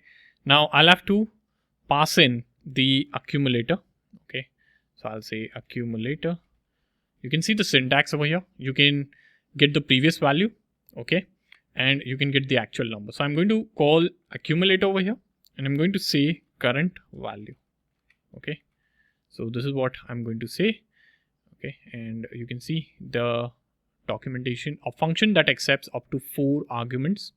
The reducer method calls the callback function one time for each element in the array, right? So I'll say accumulator. Now what is an accumulator? So accumulator will accumulate the callback's return value, okay. So with every iteration, okay, we will have access to the current value, right? So let me scroll up. So when the iteration is with 1, okay, it will take 1 into picture, it will add it to the sum, okay. Then with the next iteration, it will add 2 to the sum, and whatever the sum is with every iteration, that is being holded by accumulator, right, over here. So we are saying accumulator, current value, and over here I'm going to say accumulator plus current value, okay, that is it. And then I'm going to say console log over here. I'm going to log to console, and I need to collect this into a variable. Let's say let sum, okay, and I'm going to have sum over here. Now if I say save, you will see 15 as the output. All right, so I hope this is making sense as to how this is working. All right, and you have some good clarity over here. Okay, so I took this to a new line, and just so that it's actually visible to all of you, but it was not. All right, but yeah, this is what the entire method for reduce is. All right, now then we have for each. Now what is for each? So for each will execute the provided function once for each array element. Okay, so what I can do over here is I'll just go to the new line, okay, something like this, and now I can say number, okay, numbers dot for each, I can say, okay. So for each element in the array, what I want to do is I want to print it, let's say. So I'll get the output to the console, and here I'll print this. Oops, I missed removing this. I'll save this. You can see 1, 2, 3, 4, 5. So this is our array, right? So this is how for each works. Any sort of function you can apply to every element in the array. All right. We have something called as find over here. Find will return the first element that will satisfy a particular condition over here. Okay. So that is what find is. Okay, and how can you make use of it? So let's say we want to get the first even number in the array, right? Let's say that is what the requirement is. So I can say numbers dot find over here, and I can say num over here, and it will be num %2 is equal to 0, something like this. Okay, and I need to collect this into, so I need to collect this actually, right, into a variable. So I can say let first even, I'll call this as first even number, and I'll say log over here, console log, and I'll say first even. Save this, and you'll see the first even is 2 over here, right? So this will get the first element that satisfies a particular condition. All right, I hope this is clear. We have sum over here. So sum will check if at least one element passes a particular test. All right, so that is what it will check for. And over here, I'm going to just make use of it. Okay.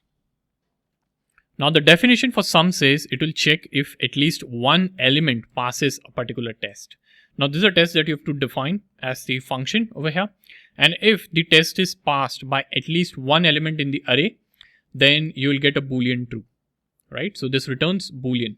So I can say numbers over here dot, and we can make use of sum over here. Okay, and I'll say num. Okay, and the condition that I want to check for is num less than 0, let's say, for example. Okay, so this is going to return Boolean. So I can say let and has negative. Okay, so if it has negative, it is going to give me a Boolean true or false. I can log this and I'll say has negative. If I save this, you'll see false. So this array does not have any sort of negative numbers. Okay, you can actually replace this to get an array of negative numbers. So you can say -1, 2, 3, 3, 4, and so on, right? So this has negative numbers, right? I'm creating an array on the fly. If I save this, you will get true as the output. So I hope this makes sense as to how this can be used to check at least one element passes a test. Now this is helpful in scenarios if you want to run a quick check on the array and get a Boolean yes or no. And based on that Boolean yes or no, you might want to do something into the application. Okay, so that is where it is useful over here. Okay, every is just a version of sum. So sum will check if at least one element passes a test, but every will check if all the element pass a test. So I can actually duplicate this over here. Okay, and I can say has, or I'll just say every. All right, and I'll print this has every over here, and instead of sum, I'll have every. So is every element less than 0? The output is false. No, because one element is every element actually, so the condition is every element less than 0? So this is false. Sorry, I got confused a little bit. So because we have 3 elements that are not less than 0, one is less than 0, right? So this is absolutely fine. Now if I remove negative from this, okay, you'll see that it still gives false over here. And that is because not all elements are less than 0. So to get true over here, I'll have to make all of them negative. And if I save, you'll get true because now all the elements are negative over here. Okay, so you can run these kind of check with the help of every. You have concat. All right, so this is another interesting thing. Okay, if you want to combine 2 arrays into one, you can make use of this. So let's say I have more numbers over here. Let's say, okay, and more number is 6, 7, and 8 over here, right?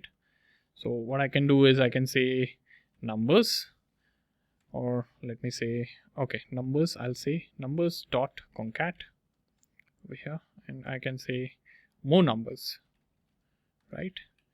And I can assign this to new array, right? So I can say let new array, something like this, and I'll print in new array. Okay, so I'll say console log over here, and I'll say new array. I'll save this, and you can see 1, 2, 3, 4, 5, 6, 7, 9.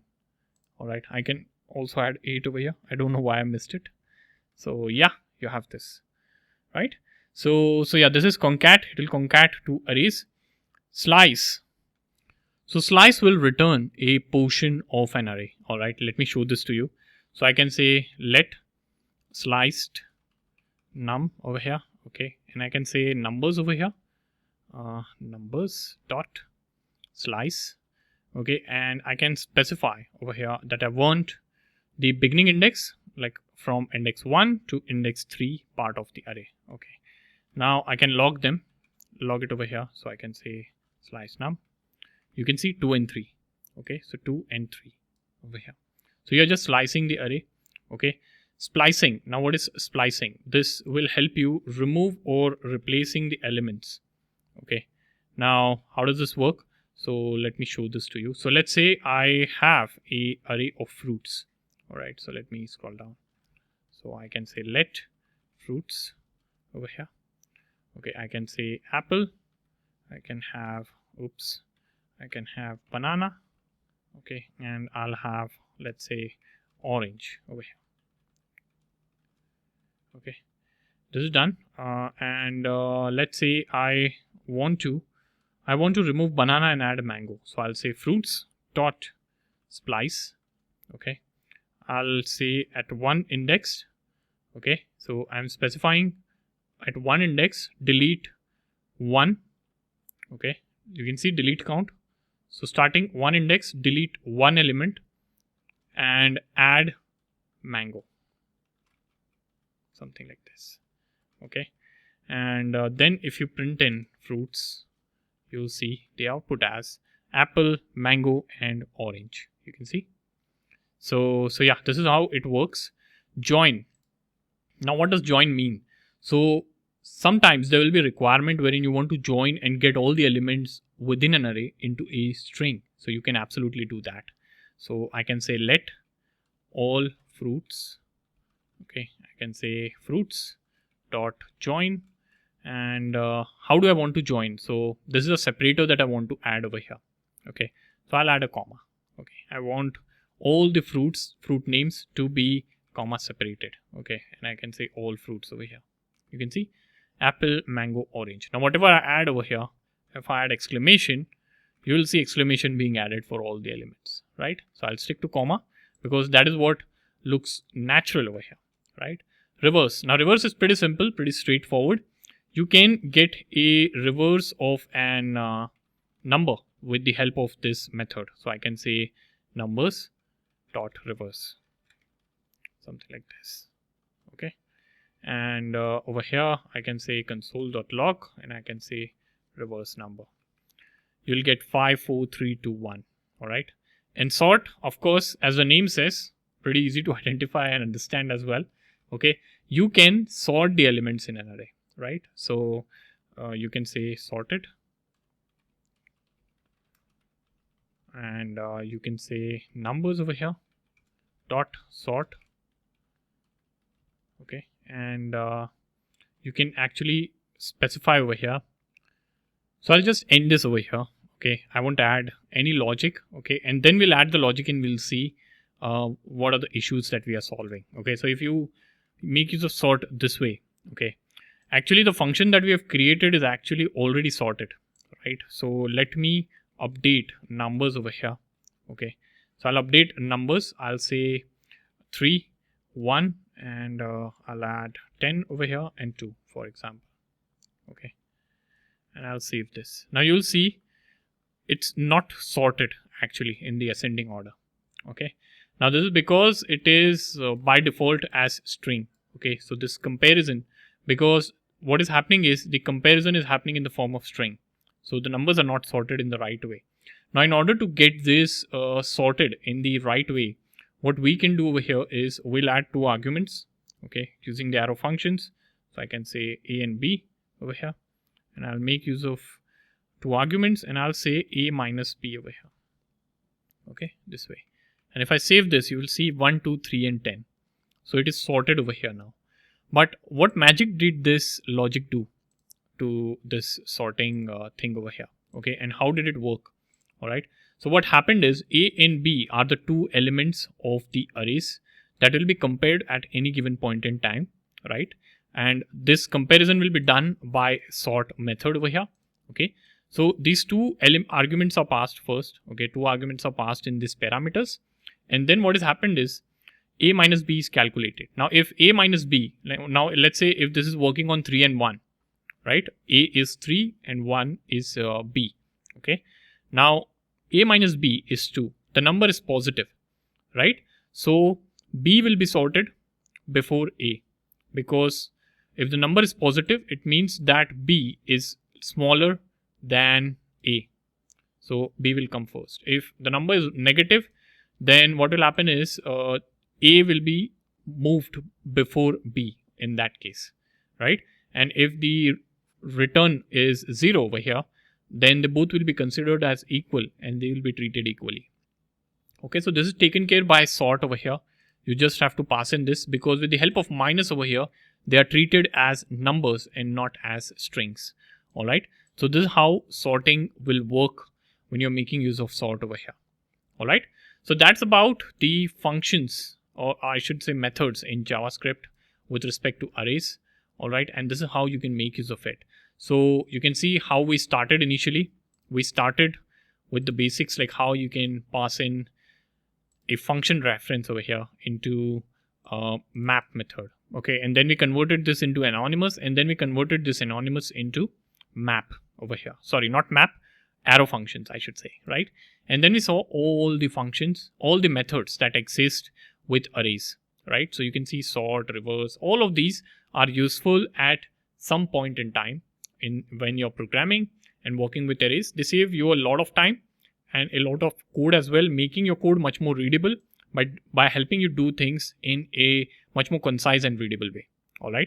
So I hope you have been able to follow along this step-by-step guide, and I hope this was super useful.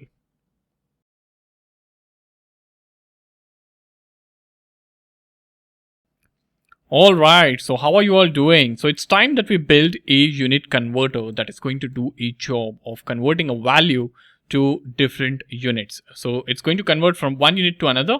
If, for example, I enter 100 over here, or let me enter 110, okay? And let's say I want to convert from meters to feet. I can get this converted, and you can see 110 meters is this many feet. Now I can say 150 over here. I can get this converted from kilograms to pounds. You can see this is now in pounds, and I can even get this converted from Celsius to Fahrenheit. So you can see 150 Celsius is 302 Fahrenheit. So this is a simple unit converter and pretty simple interface as well, nothing too fancy or jazzy. All right, so let's go and build this out. So here I'm quickly onto VS Code, and we have this HTML file, the CSS file, and the index.js file within a folder, right? So these all three files exist in the same folder. I have this HTML code over here, and I'm going to start modifying this code over here. So the title of this particular page will be unit converter here. Okay, I'll just get rid of this. Okay. And I'll have the same unit converter text appear over here as the h1 tag. All right. Now, what I need over here is, first thing, I need a input. All right. So I'm going to say input, from where I'm going to enter the value that I wish to convert. So this input is going to be a number over here. Okay. The type is number. ID is input value, because I need to refer this from JavaScript, right? So that I can get the input values that the user has entered. So I need to have an ID over here. I'm going to have a placeholder called enter value. Oops, something like this, right? And I'm just going to close this. So input is done. Now what I need to do is I need to have a drop down, and for that I'm going to make use of select over here, and I'm going to say ID as conversion type over here. So what sort of conversion I wish to do. Within this, I'm going to have option. Okay. Now, option is meters to feet over here. The value. So I'm going to have value over here. The value is M to ft, right? So I'm going to have individual values to this, which I can make use of. So here I'll say meters to feet. This is going to be kilograms to pounds. Kilograms to pounds. Okay, and this is going to be kg to lb. All right, and then this is going to be C Celsius. Okay, what I mean is Celsius to Fahrenheit, something like this. Okay, oops. So yep, I've corrected the spelling, and yeah, this is what it is. So it will be C to F over here. Okay, this is done. We have this unit converter, the text box, and this drop down over here that you can see for selection of values. Right now, once this is done, after selection and everything is done, I need a button over here. Right, so I can say button ID is convert. Okay, this will be the ID, and I can have a text called convert over here. Okay, so this is a button that is being displayed, and after this I need to display the converted value as well. So I'm going to have a p tag, which is going to say, oops, I'm going to have, so I don't need ID over here, but I can simply say converted value is, okay, and I'll display the value inside a span over here. Okay, and I'll have 0 initially. Okay, and I can have ID as converted value, something like this. Okay, so this is done. You can see converted value is 0. All right, so that's it in the HTML. Okay, there's not much that we'll be doing in the HTML. Just make sure that you have the JavaScript file linked like this, and you can also have the CSS file being linked over here. So I'll just have the linking for CSS, and I'll do it at the top. Okay, so within the head, I'm just going to have a link over here, rel, I'll say style sheet. Okay, and I'll say href styles.css. Right, this is done. Okay, and yeah, this is it. So this is it from the HTML part. Now let's head over to the JavaScript part, and let us see how you can build a unit converter using JavaScript and add some life into this web page. This web page is pretty static right now. Nothing would happen if you enter values and say convert, right? Because there's no life. So who is going to add life? JavaScript, of course. Now, first thing I need over here is different functions, right? So these conversions that I'm going to do, I need to have a way to do these conversions. And what I can do is, for every conversion that I want to do, I am going to have a function created, right? So the first conversion that I'm having over here is meters to feet. Then I have kilograms to pounds, Celsius to Fahrenheit. So I'll have 3 functions, right? And I need to have a listener over here that listens to the button click of convert. So that is something that we need to do. All right. So I'm not just going to have normal functions. Of course, you can do normal functions, but I'm going to have an object, and I'm going to call this as unit converter, and I'm going to have the methods created inside this object, right? So I'm going to say m2ft. Okay, and I'm going to say function over here. Okay, and I'll just get rid of this, and here the parameter will be, so if it's meters to feet, so the parameter will be in meters, right? And I can say return, I can say meters into, and how would you convert a meter to feet? So you need to multiply a meter by 28084, right? So this is a standard formula. There's nothing fancy over here. Okay, so yeah, this is done. I am getting an error. All right, marks. It's because I've missed an equal to over here. Okay, so this is done. This is first method that I have, m, which is meters to feet. I'm going to have kg to lb over here. Okay, this is going to be another function over here, and this is going to accept kilograms because we're converting kilograms to that of pounds, right? So I'm going to say return, I'm going to say kilograms into, and we are going to multiply this value with 2.20462. So this is a standard multiplier. If you want to convert kilograms to pounds, you can just Google how to convert kilograms to pound and you'll find n number of formulas. I'm making use of this one. Okay, so this is a multiplier that you have, C to F. So this is for Celsius to Fahrenheit over here. I'm going to add function. I'm going to say Celsius. Okay, something like this. And then over here, I'm going to say return. Now there's a formula to convert Celsius to Fahrenheit. I'm going to first multiply it by 9 by 5 over here. And I'm going to say plus 32, something like this. Okay, so these are all the functions, I should say. So we have created methods within object. And of course, you can have these methods created outside as well as functions. Why have I created within object is for logical grouping purpose. Now, whenever you are having a JavaScript program, you might create objects for grouping purpose, right? So here I'm grouping these methods together, right? So this is done. So I'll begin defining the listener over here. So I'll say document over here. Oops, this got converted into document. Okay, I'll say dot and get element by ID over here. Okay, and I'll say convert.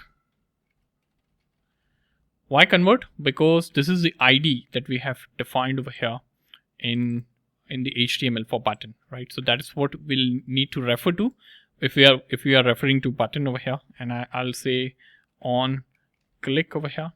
Okay, so on click of this, we need to make use of arrow functions, and I'll have the logic as to what happens on click. Okay, now logic can be as simple as like displaying an alert. Okay, if I save this and if I say convert, okay, there's no alert box being displayed. So it's not working because here the C for click cannot be caps. It has to be small. It's a small word. Okay, everything is in small on click. And now if I change this, it will work. You can see. Now we need to have the logic over here. Okay, so this is being triggered on the click of the button. Okay, so what is the logic? How will we define the logic? So first thing is we need to see which option is selected out of this. Okay, so out of this drop down, which option is selected, right? Then once we also have this, we need to get the input text value over here, because that is a value that we are going to convert. So the input text value and the option from the drop down, these two things we need to get over here. Okay, so I'm going to say let input value over here, and I can say document dot, I can say get element by ID over here. Okay, and I'll say input value. Okay, what is input value? Input value is the ID that you have assigned over here. That is what we are getting here. Okay, this is done, and we'll say dot value over here. Okay, so we have this over here. Okay, now this would be in string by default, right? You need to make use of this for calculation, right? Because you will be passing this value into this function. So what we can do is we can do an explicit conversion over here. We can say parse float, and oops, you can come over here, and here you can add this, something like this, right? So we have a float value of whatever user has entered into the text box. All right, this is done. Now I can say let conversion type over here. What is the type of conversion? What sort of conversion you wish to do over here? Okay, so I can say document dot get element by ID. Okay, again, and I'm going to refer to conversion type. Okay, now what I would recommend is over here you should copy. So here you can see this is the ID. You can copy this ID and add it over here. Okay, rather than typing, because if there is a single mistake, you won't get the value correctly. And I can say value over here, right? And then over here, once we have this, okay, I can display this in alert. I can say input value, comma, I can say conversion type. Okay, something like this. So you can see NaN. Okay, So I can enter 100. You're seeing 100 over here, or let me concatenate these two. Okay, so I can say something like this. Okay, so if you add 200, you'll see 200 and meters to feet, right? If I switch to kilograms to pounds, you will see kg to lb, right? Because you're getting the value over here. What is the value? The value is something that you've defined over here against the option. So every option has a value and you are referring to the value over here in HTML. You can see Celsius to Fahrenheit, C to F. So you're getting everything perfectly. Even if you enter, let's say if I enter a floating point value, you'll get that entire value over here. Okay. So far so good. So we are able to retrieve whatever the user is entering into what we call the form over here, right? Now what I will do is I can say I can add a variable over here. So I can say converted value. So what is the converted value over here? Okay, so I can say converted value. Okay, and converted value is equal to, so I can make use of conversion type over here. Now I'll have a condition if conversion type is equal to M to FT. Okay, if conversion type is equal to M to FT, okay, I'll say unit converter dot M to FT, because this is a function or the method name I should say. I'll pass in input value. Okay, else what I would do is here. Okay, else I would say I would have another check over here. So I'll say conversion type is equal to, I'll say kg to lb. Just be sure to have these keywords correctly. If you want, you can copy it from the HTML file, but any sort of typo will get the condition wrong. Okay, so you can say unit converter dot, you can say kg to lb over here, and you can pass in input value. Okay, something like this. Okay, this is done. I'll have a colon over here. Now over here, if both are false, if there is no match for both, I'll have unit converter dot C to F, because this is what is remaining, right? So it has to be this thing selected. So this formula is done. Okay, this condition is done. What we are doing over here is we are having a check over here whether the conversion type is meters to feet. If that is true, with the help of ternary operator, we are doing this call over here, this method call. If this is not true, then we are having another ternary operator over here, which is nested. So we are having another check if this is true. If this is true, then this is executed. Else, like this is executed, because this is what is left, right? So it has to be either one of these three, right? Now over here, what I'm going to do is I'm going to say document dot get element by ID, and over here I'm going to say converted value. Okay, why converted value? Because we have this ID for span, so we are going to get this converted value. Okay, I'm going to say dot text content, something like this, and I'm going to say converted value over here. Okay, because that is a variable that is having this value created, right? So this is done. I can now what I can do is I'll save this and let us test this. So if I say 100 meters to feet convert, you can see this is the output. Kilograms to pounds, this is the output. If you have Celsius to Fahrenheit, this is the output. You can see. Now one improvement you can do is there are like 3 decimals, or there will be n number of decimals because there is no restriction. So you can add dot to fixed over here, and you can say 2 over here, something like this. So now it will be fixed to 2 decimal places over here, 220.46. Okay, something like this over here. All right. So yeah, this is about this is how you can build a currency, or sorry, not currency, this is a unit converter. I'm sorry. All right, you can have some validation over here. So you can say if this is not equal to, not a number, okay, sorry, is NaN, okay, then I need to pass in input value over here, and then you would run this. Okay, then you would run this. So you will move this closing brace in the end over here, something like this. Okay, and I'll add this over here. Okay, this is done. And if this condition fails, then you can display an alert. Okay, please enter a valid number. So a small validation over here, validation check that will make sure that that whatever user is entering over here is a valid number. Okay, that is what this check will do. Okay, so let's say if I enter 100 over here, it will work fine.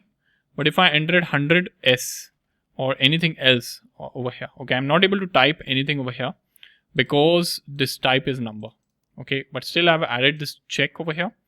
If by chance this is not a number, okay, if nen condition, so it returns a boolean value that indicates whether the value is a reserved value nen, not a number. So if it's nen, if that is not equal to, so if this condition is true, then only this will be executed, else you'll get an error over here, which is an alert. All right, so this is done so far. Now we'll switch over to styles over here. We'll add some basic styling and we'll make it look decent over here. Okay, so I'll just start with body over here. Straight away, I'll say font family. I'll select sans serif over here. Okay, something like this, and then I have text align over here. I'll say center. I'll say margin. Margin will be 0. Let me save this. You can see everything is centered now. Margin is also 0. Padding, I'll say 20 pixel over here. I'll say background color is, I can have this Alice blue. You can select whichever you want. Okay, little bit of bluish theme I have. Okay, if you want white, you can select white smoke. It's totally depending on your choice. All right, you can select whatever you want over here. Okay, this is done. I'll add a space here. Now after body, I'll come to H1. H1 is where we are displaying that unit converter heading over here. So I'll say color, and I can have black. I should have black over here. Okay, I'll just stick to black. You can customize this if you wish to.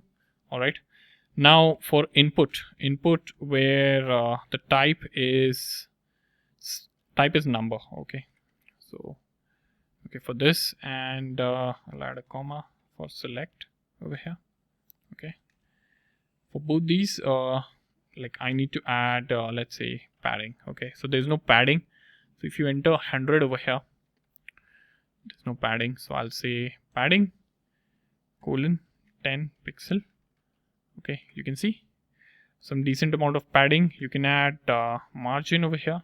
Okay, margin of 10 pixels. Okay, you can see a little bit of spacing there now. Okay, and you can say border over here. So border is 1 pixel solid, and I can say #tt. So this is one color code that I use for border. You can see it's grayed out sort of. Okay, and I can say border radius. So I'll just give it a round sort of a feeling. Okay, so I'll just add 5 pixels. So the borders will be rounded now, little bit, slightly rounded by 5 pixels. Sorry, slightly rounded by 5 pixels over here. I'm sorry. Okay, this is done. Width, I'll add. Width can be 200 pixels over here. Okay, so it's done for both of these. Okay, for button. Okay, button looks raw right now. So let's do something for button over here. Oops. For button, I'll say padding first. Padding of I'll say 10 pixel and 20 pixel. Okay, then I can have background color. Oops, so this needs to be semicolon background color. Okay, background color can be, I would say, blue. Let's save this. You can see blue, but the borders look bad. Okay, I should say. So I'll have border as none, maybe. Save. Yep. Border is none. I can say color is white. White. Where is white? Over here. You can see convert white. You can see you can have border radius. Okay, border radius. I can say 5 pixel because I've given that for the other elements. Okay. Now cursor, if you hover on this, I want this to be changing. So I can say cursor pointer over here. So now if I go over here, you can see cursor turning it for pointer. Okay, this is done. I can also add a hover effect. So button colon, I can say hover over here. And I can say background color. Okay, and I can have dark blue. So if you hover on this, you'll see dark blue. Okay, sort of an effect. All right. Now this is done, and we can have a styling for the display, which is for P tag. That can be font size. So I'll just increase the font size to 18. I'll just change it to 18, and I'll have margin of, let's say, 10 pixels. If you save this, you have this over here. Okay.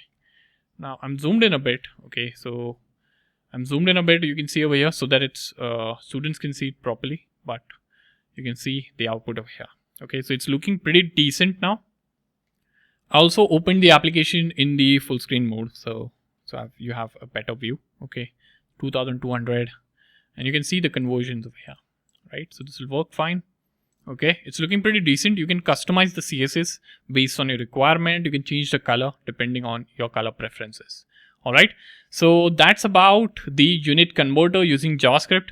I hope this was super fun.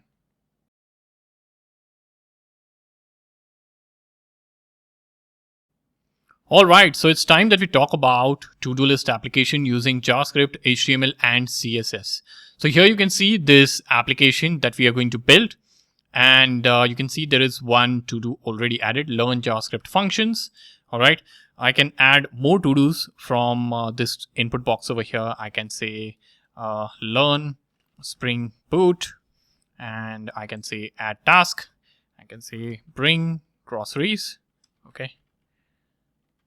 Something like this, and you can add the tasks. You can hover on these and you can mark them as done as well. All right, so this is a simple application that we are going to build. We're going to make use of JavaScript, HTML, and CSS. All right, excited? Let's jump right in. So here I'm in Visual Studio Code, which is the editor that I'm going to use. I also have this browser open in the side with live server. I have 3 files open: index.html, style.css, and index.js. Now, before moving forward, just make sure that these 3 files reside in the same folder. All right. Now, I'll begin with the HTML file first. I'm going to add an exclamation. Oops, I'm actually in JavaScript file. So I'll come to HTML file. I'll add an exclamation, and I'll get some boilerplate code over here. All right. So over here, I can give the document title as to-do list application. Okay. Something like this. All right. And you can even have a h1 tag over here as a title. Okay. So I can say h1, and you can say to-do list over here. Okay. Something like this. All right. Now we are going to need 2 things over here. One is input and other one is a button. Okay.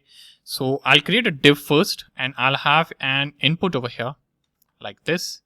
I'll call this as, type as text over here. Okay. ID is, so the ID is task input. I need to assign it ID because I'll be referring to this element right from JavaScript so that I can get what user has actually entered over here. Okay. I'm going to say enter your task, something like this. All right. Now on the next line, after input, I'm going to have a button over here, right? So button will say ID. I'll call this as add task over here, something like this. And then this will be add task, something like so. Okay, this is done. And then I think we are all good over here. Okay, let me see. We are not seeing any sort of output here. So I see the output now after a refresh. All right. And yeah, so this is the input and the button. We're going to keep HTML very simple. Okay. I have input button, and I'll have a unordered list created over here, which will be used to render the task list. Okay. So I'm going to call this as task list over here, something like this. Okay. Now over here, script under under script tag, I'm going to have src. And I'm going to call this as, I'm going to link it to index.js over here. Okay. And at the top, I can have style sheet over here. So I can say link rel, I'll say style sheet. Okay. And I'll close this. I'll also mention href tag and I'll say styles.css. So far so good. Okay, so HTML is done. We've kept it really simple. You can see like this is the container over here, which is holding the input type and the button. Okay, I can assign this an ID over here so that we can later use it for styling. I can say task container over here. Okay, so this is the container of the task over here where I'm having input and button. This is where all the action happens. And then I have a unordered list where I'm displaying the list of items or this list of to-dos. This is done. Now I'll come over to index.js. Okay, this is a JavaScript file where we are going to write some code that will help us bring some life into this HTML. Okay, so this literally does nothing as of now. All right. So first thing, what we will need is we'll need a way to store and manage our to-do lists, right? And we'll also need a way essentially to listen to this event. So whenever the user clicks on add task, okay, we have to make sure that the task is added into the application. Once the task is added into the application, we'll have to also render it. Okay, so things like rendering, addition of task, okay, marking the task as complete, all of this will be managed within the application itself. So what we will do is we'll have an object.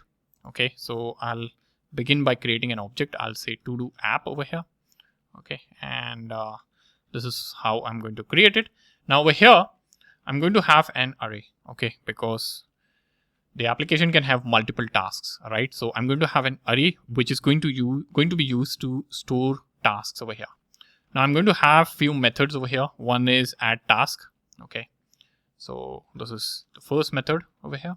Okay, then I'm going to have another method which is toggle task. This is going to be used to toggle. So if you say this task is done, if you click on the task, it is going to be marked as done. If you click on it, it is going to be marked as not done. Okay, so it's basically toggling over here. And here this function or this method is going to accept index over here. This is done. I'm going to have remove completed tasks. Okay, so this is also we can have so I can say remove completed tasks. Okay, and I'll have this. Okay, so this is going to help us remove the completed tasks. Okay, and I'm going to have a method for rendering tasks all over here. Okay, so I'm going to say render tasks, something like this, and over here this is how it will be. All right, so this is done. Okay, this is how the object will be. This object will have the attribute for task, for storing task, and all the methods basically to manage tasks. All right, now what I'm going to do is I'm going to say document over here document dot I'm going to say get element by ID over here. Okay, and I'm going to say add task over here. What is add task? Add task is the button over here. Okay, you can see this is a button. So we are getting the button, and on the button I'm going to say on click over here. Okay, I'm going to make use of arrow functions like so, and here I'll have the logic as to what is supposed to happen when a user clicks on the task over here. Okay, on the button I mean. Okay, so here first of all I can display an alert. I can just test this whether this listener is working fine. It should. So if I say add, okay, it's not displaying. It's because the C is capital. I'm sorry about that. Okay, so here you can see hi. Okay, it's working fine. So this is getting triggered on the click of the button. So far so good. Now what are tasks that we need to do within this listener? First thing, we need to get what is entered in this task. How will we get that? We'll get that from this input. We have this ID task input, right? Then once we have the text that is entered over here, we are going to call add task and get that task added into the tasks array, right? And then we are going to reset this input box to an empty string because it's cleared because the task is added, right? So what I will do is I'll say let task input over here. Okay, I'm going to say document dot get element by ID, and let me get the task input over here. Okay, so I'm going to say task input. be sure to have this ID reference. This ID reference should be same as the one that you have defined over here in the HTML. All right. So this is done. This is taken care over here. Okay. Now what I need to do over here is, okay, this is done. I'll come over here. I'll say to do app dot add task, and I'm going to say task input dot value over here. Okay. So what I'm doing is I'm saying task input. So this is the element that I got, and I'm saying dot value here. Okay. And then I need to reset this over here, this field over here, right? So I'm going to add an empty string, something like this. This is going to clear the input field, right? So I can say test add task. Okay, you can see it's being cleared, but it's not being added right now. Why? Because this function or this method has literally nothing. It's an empty method. Okay, we need to define all of this. We are yet to define all of this. All right. So now what I'll do is I'll begin with the if statement over here. Okay, so if there is a task, okay, or I can if you want to validate, you can add a check over here wherein you check if the task exists, or what you can do is you can straight away say this tasks dot push over here. So we need to push or add this particular task to this task over here. Okay, and here I'm going to say text colon. Okay, so this is the task, and I'll say completed. Is it completed? I'll say false over here. Okay, something like this. Okay, and once this is done, I need to call render. Okay, so this dot render, something like this. Okay, because the UI needs to refresh, right? This UI, once the task is added, the list of the tasks should refresh, and that is why I'm calling this dot render over here. Okay, this is done. So basically, every individual task in this array has two things. One is task itself and whether task is marked as completed or not. So far so good. We need to now toggle the tasks. Okay, so what we will do is we'll say this dot tasks. Okay, I'll get the task from the index over here because we have access to the index. I'll say dot completed. Okay, so this will be the reverse of whether it's completed or not. So I'll say this dot tasks, and I'll say index over here dot completed value. So I'm just reversing this value over here. Okay, so whatever the value is stored in the completed attribute of that particular task is reversed and assigned again. That is what is happening. That is it. Now after making this change, okay, I need to render the interface, right? So render the UI over here. So I'm going to say this dot render tasks, something like this. Okay, this is done.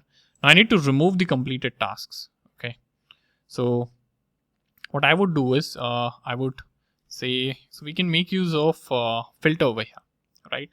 So you can say this dot tasks over here. Okay, and you can say this dot tasks dot filter over here, and I'll say task over here.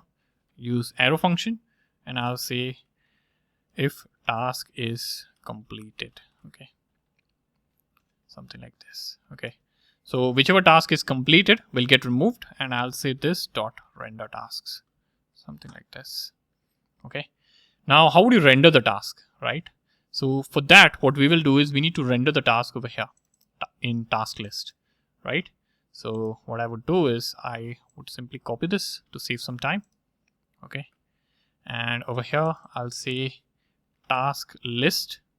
Okay, and the ID over here is task list, right? So I'll add task list over here. Okay, task list is added.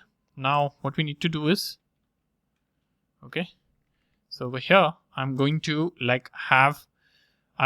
actually clear the current list. Okay, first we need to clear the current list. I'll tell you why I'm doing this. Okay, it will be clear to you in a short while.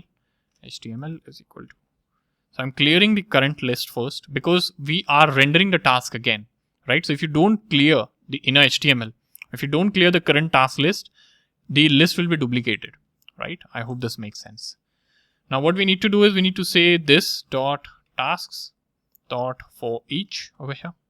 Okay, and within this I'm going to have a function, and I'm going to say task index. So task and index over here is something that is going to be passed. Okay, and I'm going to have arrow function. Okay, and within this I'm going to say const li. Okay, and I'm going to say document dot get element by id. Sorry, it won't be get element by id because we have not created li.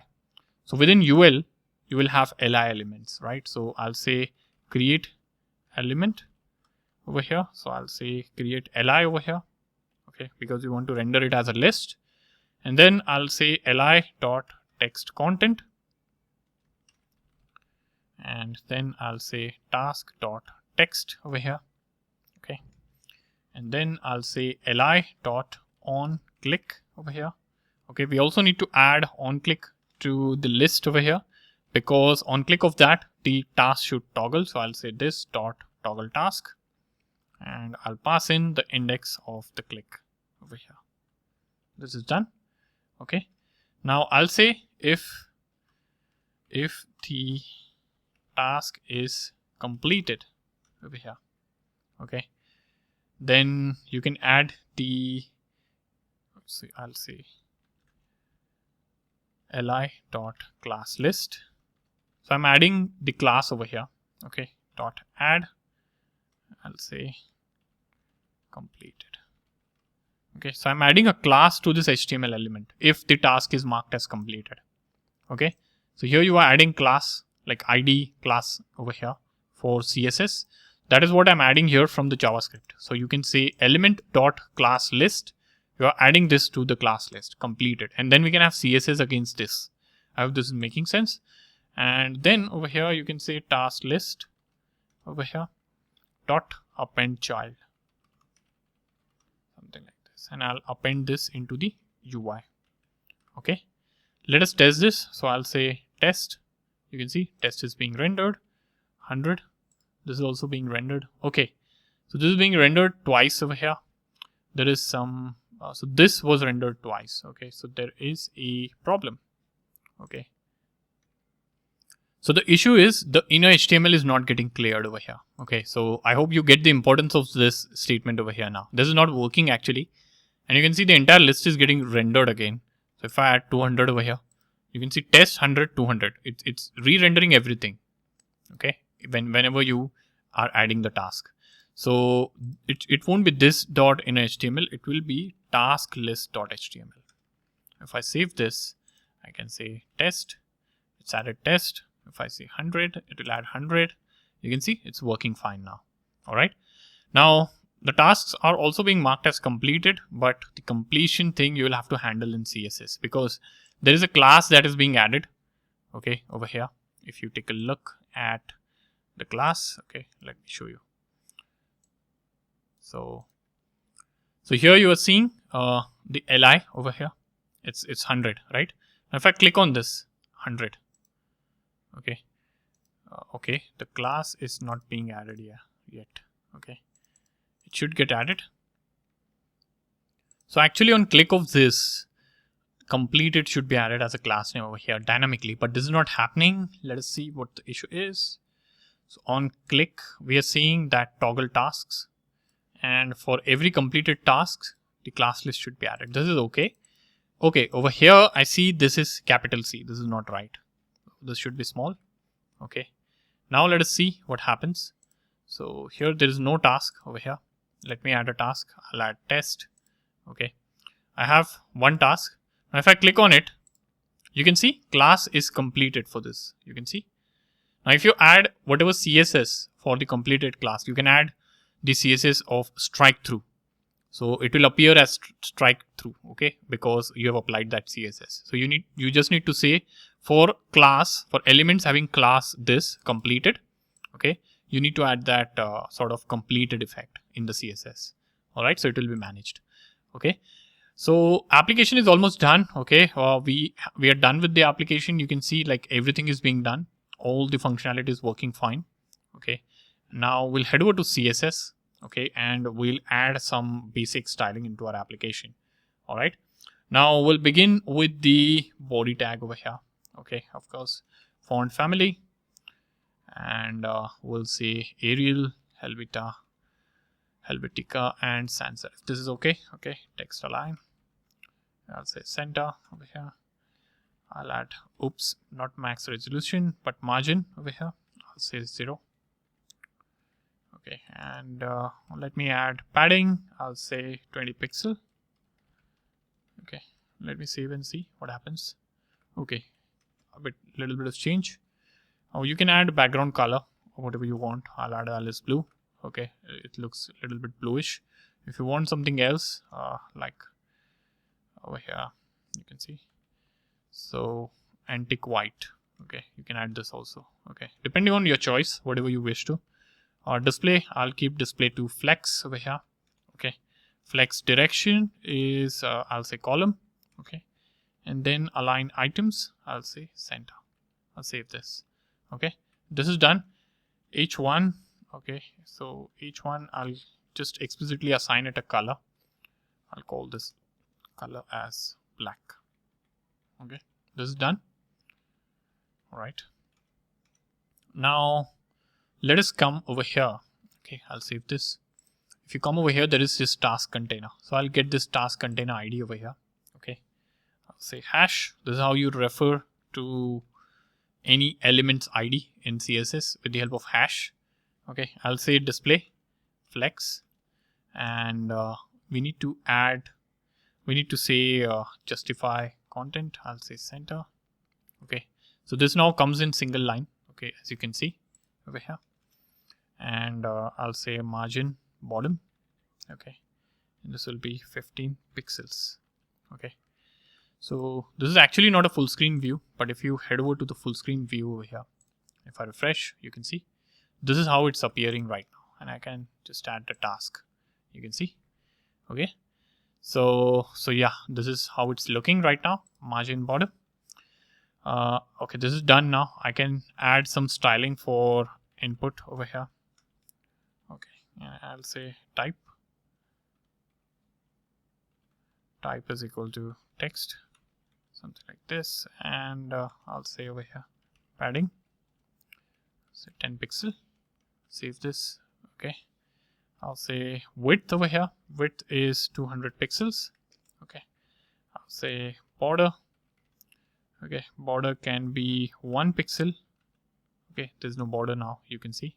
Okay, now one more thing is I think I should also optimize it for smaller screen size. Okay, so what I will do is I'll add media query over here, media, and say over here, so it will be max width. Okay, something like this, and it will be so max width of 600 pixels. Okay, so I'll add some styling over here for the same. All right, so I can say hashtag task container. Okay, I'll say flex direction. I'll say column over here, so that it becomes vertically aligned when basically the screen size is smaller. Okay, so button and input box is vertically aligned now because it was not looking good. Okay, horizontally in basically side by side view, right? So I just added this, so it's horizontally aligned over here when vertically aligned when the screen size is small, but horizontal like this if the screen size is wide. Okay, so when the screen size is small, this CSS is applicable. Okay, I can even add CSS for this over here. Okay, so as input type text, width is okay, padding I don't need, I'll skip padding. Width is 100% over here. Margin over here, so I'll say margin is 5 pixel and 0, like this, and I can say UL. So the unordered list can be width 90%, something like this.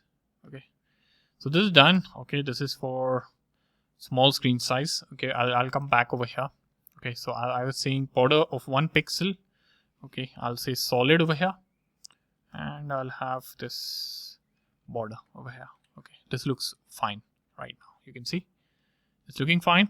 Okay, we need to add some more things like radius. Okay, border radius of 5 pixel, for example. Okay, 5 pixel looks decent in my opinion if you save this, right? And I'll add margin, some margin over here, margin of let's say 10 pixels. Okay, this is done, I guess. All right, input is done. We'll now style the button over here. So how do we style button? Okay, so button, we can say padding, I'll say 10 pixel and 15 pixel over here, and background color of blue. Okay, and then color of white.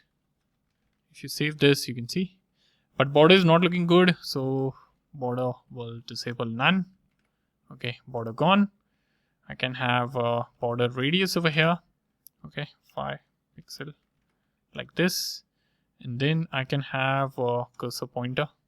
So right now it's not turning itself into a pointer, but if you hover now, you'll see this cursor is becoming a pointer. Okay, and I can even add button over button colon hover effect. Okay, so I'll say background color is dark blue. Okay, so if you hover, it's going to come as dark blue. Straightforward. Now I'll add some styling for unordered list. I'll copy this. Okay, and here we'll have width as 50%, and I'll say list style type as none over here. Okay, so I don't want those dots to come over, so I'll say list style type none.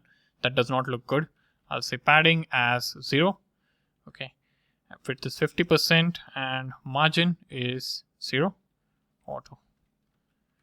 Okay, this is done. And yeah, I think this is it.